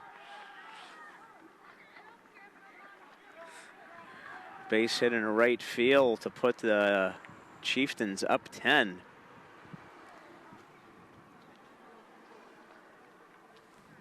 And the hot bats continue for Masconomet. Beverly's going to need to find some answers in a big way in the bottom of the 5th, but before that, they're going to need to pick up the 3rd out. Coach Cahill out to the bump, and it looks like he is taking the ball from Teddy Fisher. Teddy is heading into the dugout. And still haven't seen. Trying to get a look at who is this. Adam? No, is this Adam coming over from first? But whoever it is, looks like they have white sleeves on. I don't think that's going to cut it. That'll be it for Fisher. 27 pitches total. Going to grab a look here at what number this is once we get a chance. There, we got a lot of unwrapping going on. It is Danny Pierce. Well, he must have slid in from second base there. Yeah. Okay. So Danny's going to have to do something with his sleeves. He had to take the tape off his wrists. Now the umpire's talking to him about his white sleeves, that he's pushing him up, and says that's going to be okay. Not going to make him take them off. Danny going to try to be the answer, although the first warm-up toss is askew. Tough to come in the middle of the ball game from a position play. There he goes. But as you said earlier, Brennan, Danny, an excellent athlete here, throwback, 3-sport athlete. Yeah. And we're going to have Mikey O'Leary heading for the dugout, and Teddy Fisher will put on the gear behind the mound, and that will leave Jack Dodge at third base. So trying to think how that works. No, Mikey is going to go play second base. Okay, that's how that works. So no positioning changing it in the batting lineup there, or any substitutions. But Danny Pierce will attempt to stop the bleeding here and give Beverly an opportunity to plate something to elongate this game. Who do the Panthers have coming up in the bottom of the 5th? They will have Savicki, Pierce, and Salerno. So 9-1-2. Yep. And Masco is batted around again. Your book must be a mess. For the second consecutive inning. So we have one of the famous gentlemen of the Beverly baseball community stopping by. Right. We have Jack Dean to our right. Jack doesn't miss too many games, and he's up here in the broadcast booth chatting with our home plate camera person, Beth Francis. Shout out to our center field camera being operated by Peter Bothamus, and I believe Matt Fletcher is our crew chief back in the studio. Pierce comes to the set. He delivers ball outside for the ex-White Sox standout. Danny's certainly the throwback, a football, basketball, baseball guy. There's a ball coming back. Jack Dean has. I stopped short right in front of him. Missed a chance to flash the leather there. Jack, a catcher in the old days, lets the young fan get the baseball. Make sure he doesn't take off with it, Brennan. There's a swing and a miss. Danny Pierce, 1 ball, 2 strikes. Trying to shut down the Chieftain onslaught. Gotta make sure he doesn't get pizza on it. That's a souvenir, though, for now. Nobody's coming to get it from him. I think he's going to make a run for it. Pierce looks in, gets the sign. He delivers.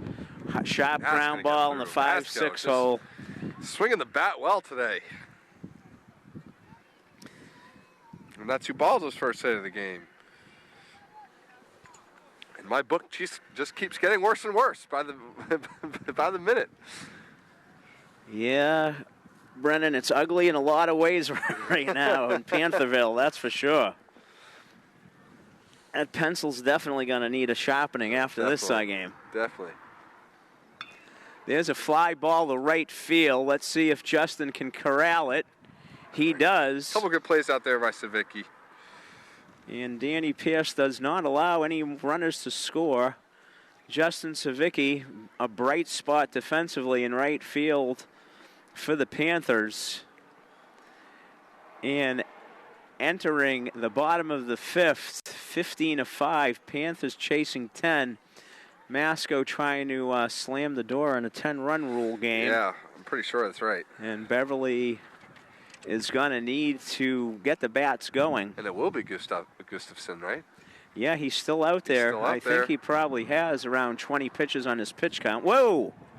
Holy cow, a wild pitch went through a hole in the bottom of the screen, nearly taking out a fan.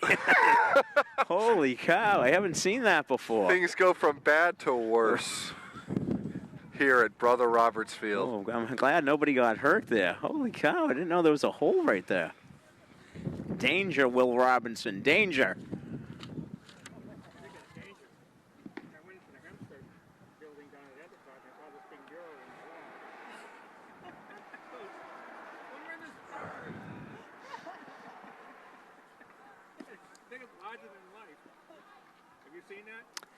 I've heard about it. Little conversation here with Jack Dean, but yes, I've heard about it. I've heard about the larger than life.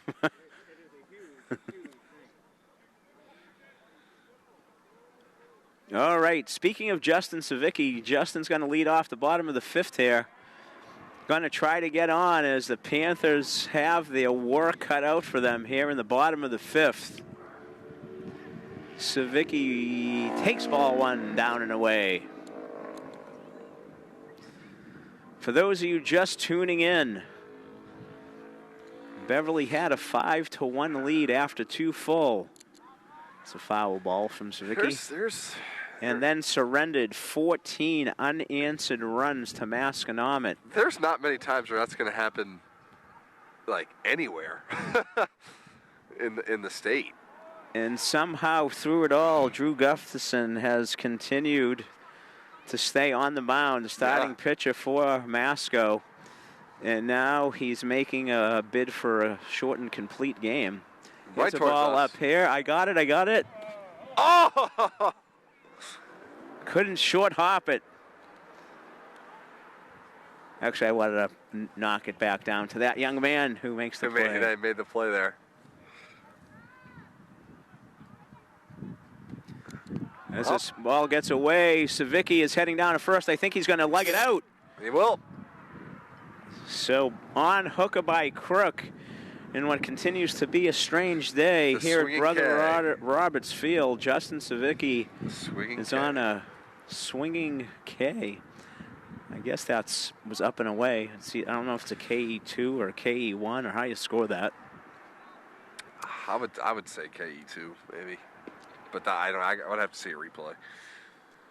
Pierce takes the ball outside. Well, we don't have the replay technology yet? Yeah, on your phone, on our phone. We always have it. Just be on a small screen. Pierce swings at a ball down. Good pitch there by Gustafson. Should get a jumbotron out there in center field. We're lucky we got a scoreboard in right field. I know. Ball up high. Gustafson was wild earlier in the game, and it looked like he maybe had lost it, but he brought it back. Goes to 2-1 on Pierce here. Yep. Catches that for a called strike. Tough pitch for Danny. See if Beverly can get a rally going. But as they say, that's why you get 3.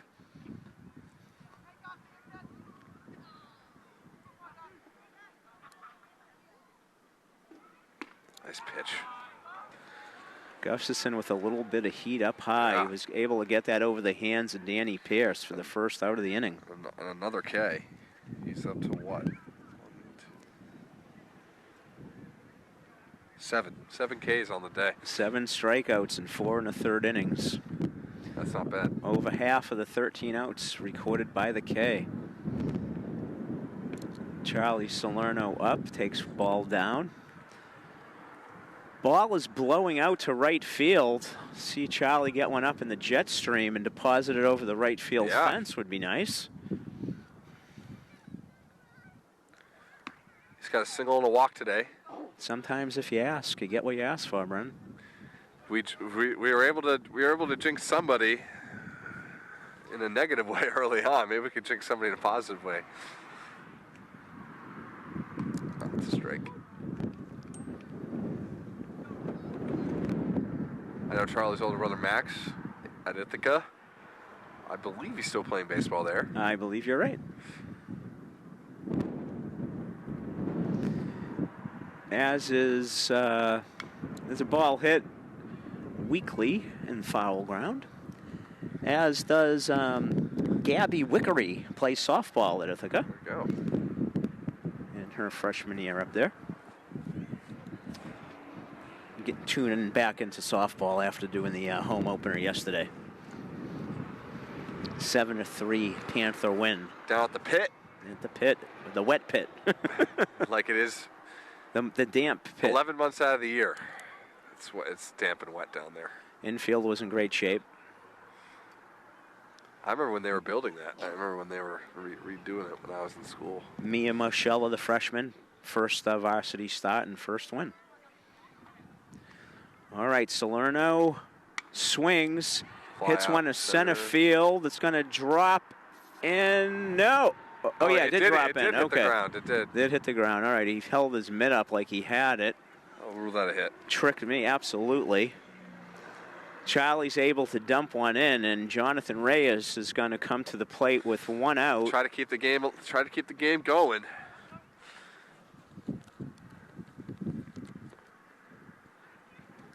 What has Jay Ray done today, Brennan? Jay Ray, he is he's also 1 for 2 with a walk. Walked in the first, singled in the second, grounded to short in the fourth.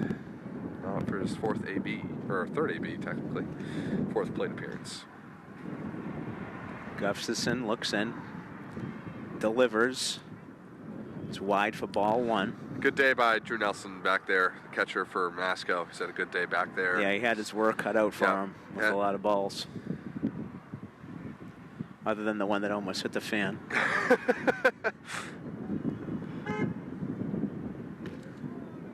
Ooh, picks up the outside corner there, 1-1. Jonathan, as we said earlier, 4-year starter at shortstop here at Beverly High School, entering his senior year. That ball's hit well into the right center field gap, and that's going to definitely plate Justin Savicki, and it has a chance for Charlie to get home as well. Here comes the throw. Charlie just too fast, and the Beverly picks up 2 on a 1-out RBI, 2 RBI base hit. You giving him a double on that? Yeah. For John Reyes, and all of a sudden, it's 15-7, and that might signal the end of the day for Drew Gustafson. And hats off to the Beverly Panthers, who decided this game was not going to end early. Nope. As they got the bats back out. Well-struck ball from John Reyes into the gap. And with the speed of Charlie Salerno, able to also leg it out from first. There was a no doubt for Justin Savicki to make it in after his leadoff walk, leadoff KE2, I should say. 101 pitches for Gustafson. Good day overall. At 7 Ks. Things are not over yet, that is for sure.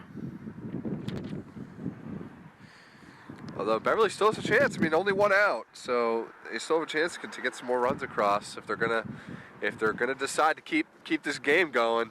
Yeah, might as well. Might as well get some more runs across the board while you can here. Only one out, man on second for the 4-hitter, Cal McKay. If we're going to turn this into a marathon, we might as well get the dub, right? That's right. And I would say it's already a marathon. Past the 2-hour mark here. And we haven't recorded 5 innings yet. Cal McKay will have an opportunity to keep things going here. And who was the pitcher? Who was, you said he was in the bullpen? I can't remember. York. York is York. We do not know your name. I wonder if there is a roster posted at Max Preps. Let's see if we can find one.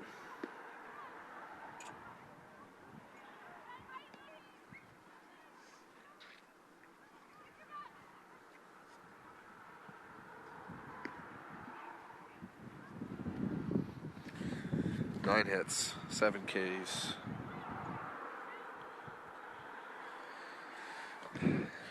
No roster posted on the Max Preps site.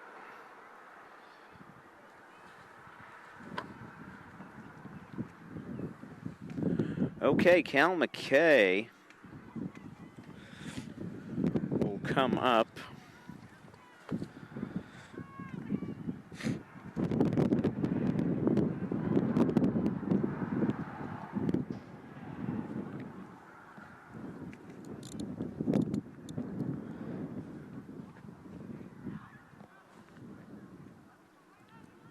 Cal McKay today, 2 for 3, single, a triple. And smashes one to second. It's corralled by the second baseman, but he is not going to be able to get up and throw out to speedy Cal McKay. That's another like in between. I could go back and forth on that. I think that one got to be an error, but yeah, that's what I thought too. Don't tell Cal I said that when he watches the replay. Or Amy or Jared if they're watching the replay right now. Shout out to them. You can just tell them you want to give it a hit and you're keeping the book. So. Yeah, Amy and Jared, if you're listening, it's a hit. But all right. Don't tell it's an error. It's an error. That's okay. He's on base, and there's a good chance he's going to steal second. That ball is hit high on the infield to the right side. And Gustafson, is Gustafson at first base now? I'm just going by body type.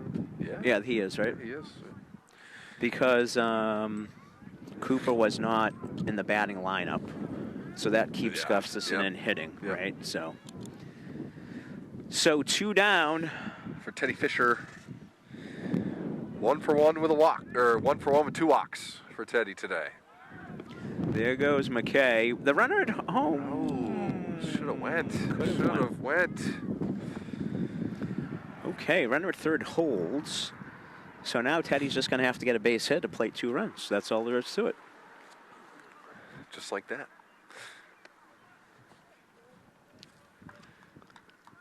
Beverly was aggressive first 2 batters, 2 pitches, 2 swings. There's a strike on the outside corner.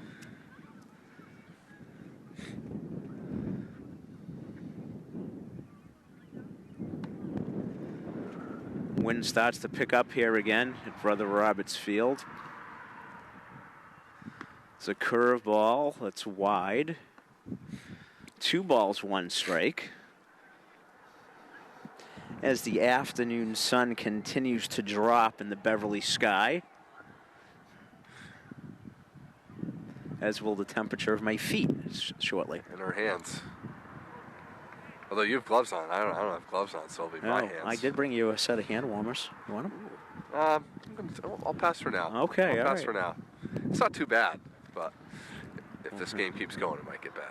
Yeah, when it's 7:30. that might be bad.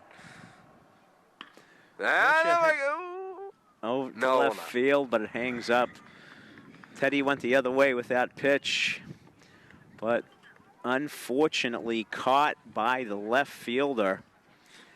And at the end of 5 full, Masconomet 15, Beverly 7. Beverly pulls it to within 8, averts the 10-run rule. That's right. Now it'll be up to Danny Pierce to hold the Masconomet lineup to give Beverly an opportunity to come back yet again. It's never over till it's over, Brennan. No, it's not. That is true. It's time for the 5th inning stretch, brought to you by the BevCam Sports Network. Thanks for everybody tuning in. Whether you're watching on the YouTube channel or on local cable access, BevCam, a nonprofit and community treasure here in the city of Beverly, brings you all things government, sports, podcasts.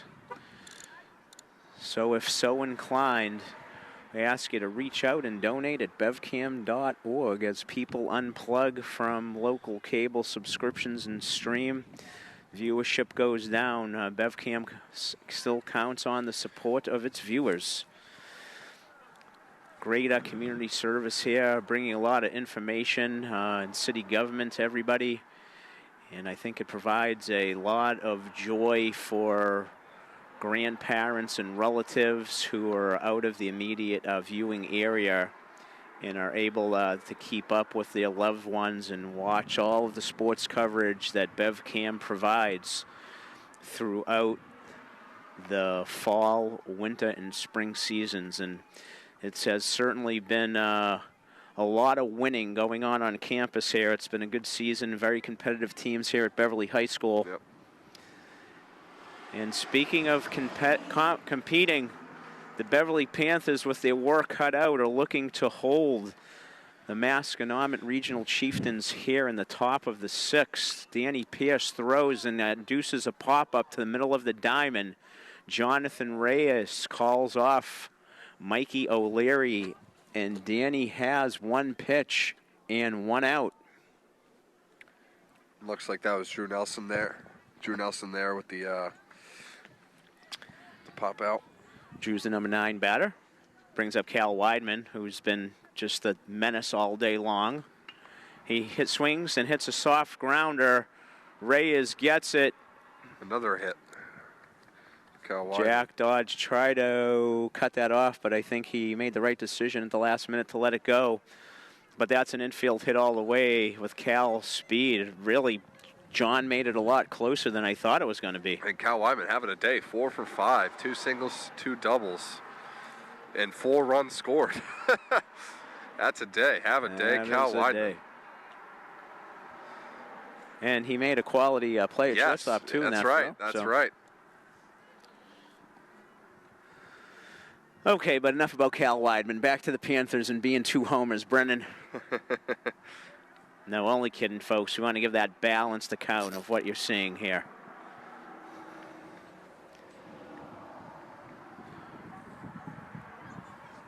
Want to know? Count to Ben Linehan. That ball is fouled off, back our way. And we'll have a race for the ball. Nope. I wonder if these are being kept as souvenirs or they're making it back to the dugout. We've got a lot of young fans down there who are retrieving baseballs who might not realize it's not Fenway Park. Baseballs are expensive these days. Al, forgive me, sac flies aren't a bet, right? Sac flies are not. That's what I thought. That's what I thought. So errors are, but sac flies are not. Yeah, Ben is.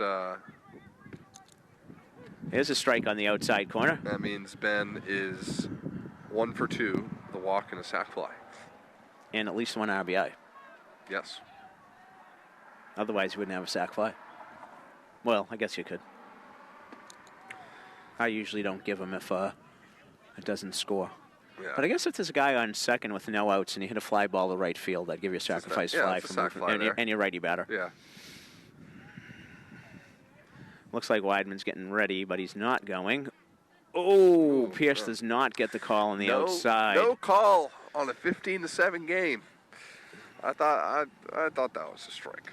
But that's just me. You want to talk about homerism. There's your homerism. Well, you know, any guy who is a former Panther captain can be a homer anytime he wants to be.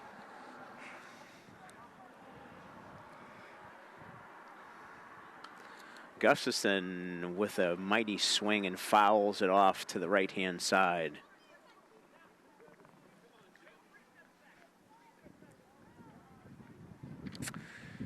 Gustafson hit a double last time up. Pierce gets the ball inside, but he pulls his hands in, gets it into left center field. McKay picks it up, gets it in, but that will score Weidman. Masco just keeps on going. The beat goes on. These guys can hit. We're going to... Do they have him again? I think they do have him again up in Boxford, right? Yeah, always, yep, because we're in the same division. And this brings up whom? This brings up Chase Lepore. Chase, the number 3 batter? 4 batter. Oh, yeah, and he got hit earlier, didn't he? Yeah, he did in the 3rd inning. 2nd on the day. So Chase loads the bases and takes his lumps. I think every pitcher hit a pitch. I think every one of our pitchers hit that. Yeah, you might be right, Beth. Well, Coach Millay teaches him to pitch inside, I think. That's, Don't let them extend their hands. Trouble brewing again for the Panthers. Bases loaded with Chieftains. There's a swing and a foul ball. Aiden Brown, who had a double his last at bat.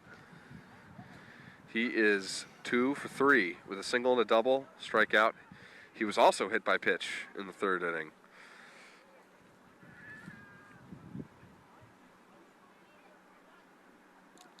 Good stop there. Good stop, yeah. Teddy Fisher. Yep.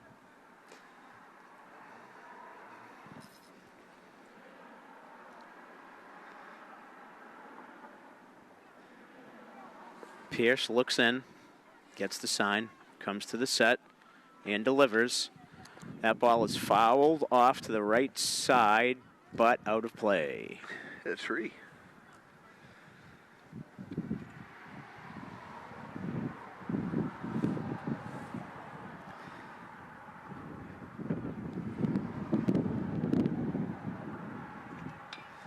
Ball's hit towards the left side. Reyes looks at second briefly. That's a great throws to first, and Adam Porcello with a lovely scoop out of the dirt. Brennan is next first baseman, or present first baseman. You can certainly appreciate that. Yes, I can. That's a very tough pick. Unfortunately for Beverly, another run scores, and the lead is back to 10. Runners on second and third, 2 outs here in the 5th. And this brings up Liam Ginley. Singled his last time up. Liam looks at an inside strike that was really in the same spot as ball 4 to somebody earlier.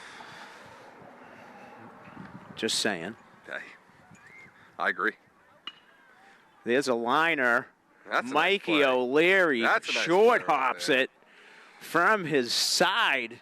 Wow. Scoops it up and tosses it over. Quality play coming out from behind the dish to make a web gem stop there and to keep the Masconomet lead at 10. And Beverly will once again be forced in the better score or the game's over scenario. It'll be O'Leary making the play, now leading off, and it'll be Porcello and then Savicki. We'll see if anybody's pinch hit. This could definitely be a time to see a pinch hitter. Yeah, could be. So we'll see what happens here. Do see Mikey, though, swinging a bat on deck.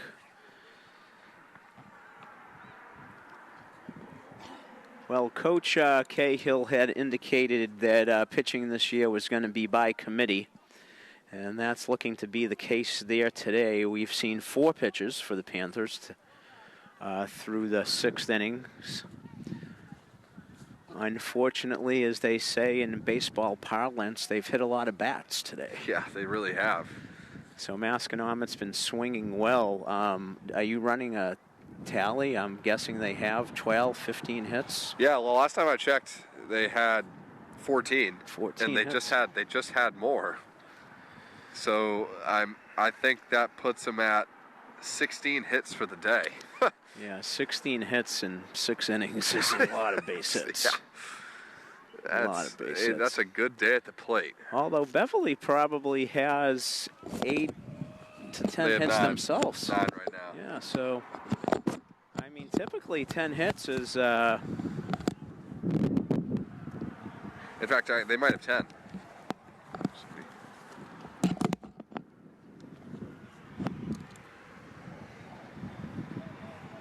It's live.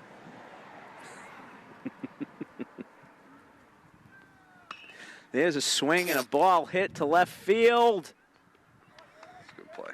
And it is corralled. Mikey O'Leary making nice contact there. But the left fielder for Masconomet is, who's Laporte? No. Laporte. And we will have a pinch hitter.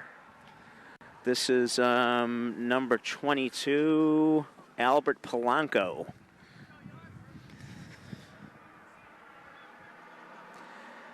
Albert pitched the 3 innings, I believe, of relief in the Danvers game, getting no decision but pitching well.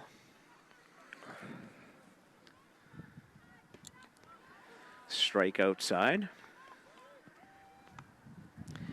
Albert is pinch hitting for Adam Porcello. Adam Porcello.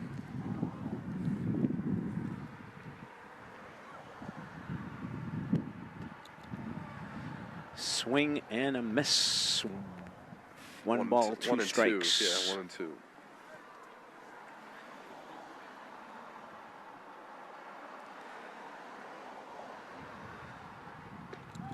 Down he goes. Panthers' last hope, Justin Savicki. Justin is 0 for 3 on the day. Pop out to first, and then 2 Ks. We'll see if he can get on the board here with a hit. He's had a nice day defensively, though, in right field. Yeah, he's done a very nice job.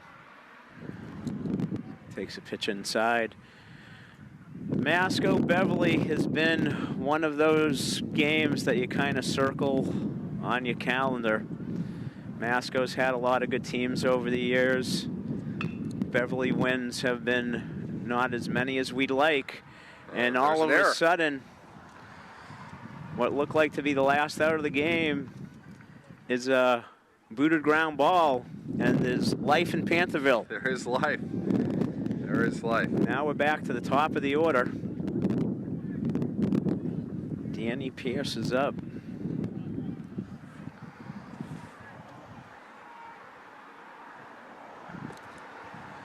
Strike on the outside part of the plate for Danny. What's his stat line look like today? He scored a run and had a hit or 2. Yeah, he's looks like he's 1 for 3 with a single. He scored a run. Got hit by a pitch in the 3rd. There's a healthy swing and a miss. Down 0 and 2, last strike.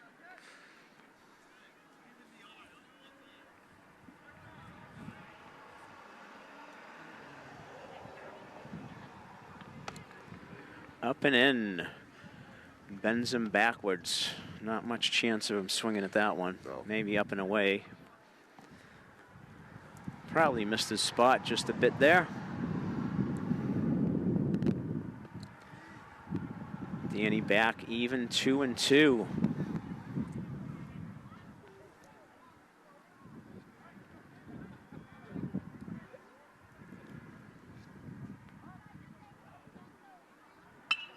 Danny hits it up the middle. Weidman to his left. Throws it to second for the force play. And that is going to do it for the ball game on a 10-run rule shortened affair here at Beverly High School. That'll make the final score the Masconomet Chieftains 17, the Beverly Panthers 7. Masco handing Beverly their first loss of the young season. Beverly will drop to 2 and 1 before they hit the road for a non-conference matchup on Saturday at Andover. So Beverly will be 2 and 1 all conference games at this stage of the game. Yep. So I think that'll drop them just behind Gloucester, who I think remains undefeated. As of now. Brennan, first game here in the booth this season for you. That was fun. What positives can the Panthers take away from today? Well, definitely the positives. They got 9 hits, scored 7 runs. Normally that does win you a ball game. Masco just really swung the bat well today, just all around. Sometimes just one of those days. Yeah, one of those days. The other team just they're hot, just like in basketball when the other team's just hitting a bunch of threes. It's just that type of day. So I would say, yeah, positive 9 hits, 7 runs. Some The good pitcher's defensive battled. play. It's a good defensive play. The pitcher's battled. It's not going to show on the stat sheet, but a lot of strikes were thrown, and I look forward to getting back on the field and getting back in the win column. I'm sure Coach Cahill and the staff will have everybody regrouping and getting ready. They'll have an off day tomorrow, and as I said, 11 a.m. on Saturday morning over at Andover for non-league contest. So that's going to do it here from Beverly High School. I'm Al Visnick, along with Brennan Frost, wishing you all a good evening. Thank you.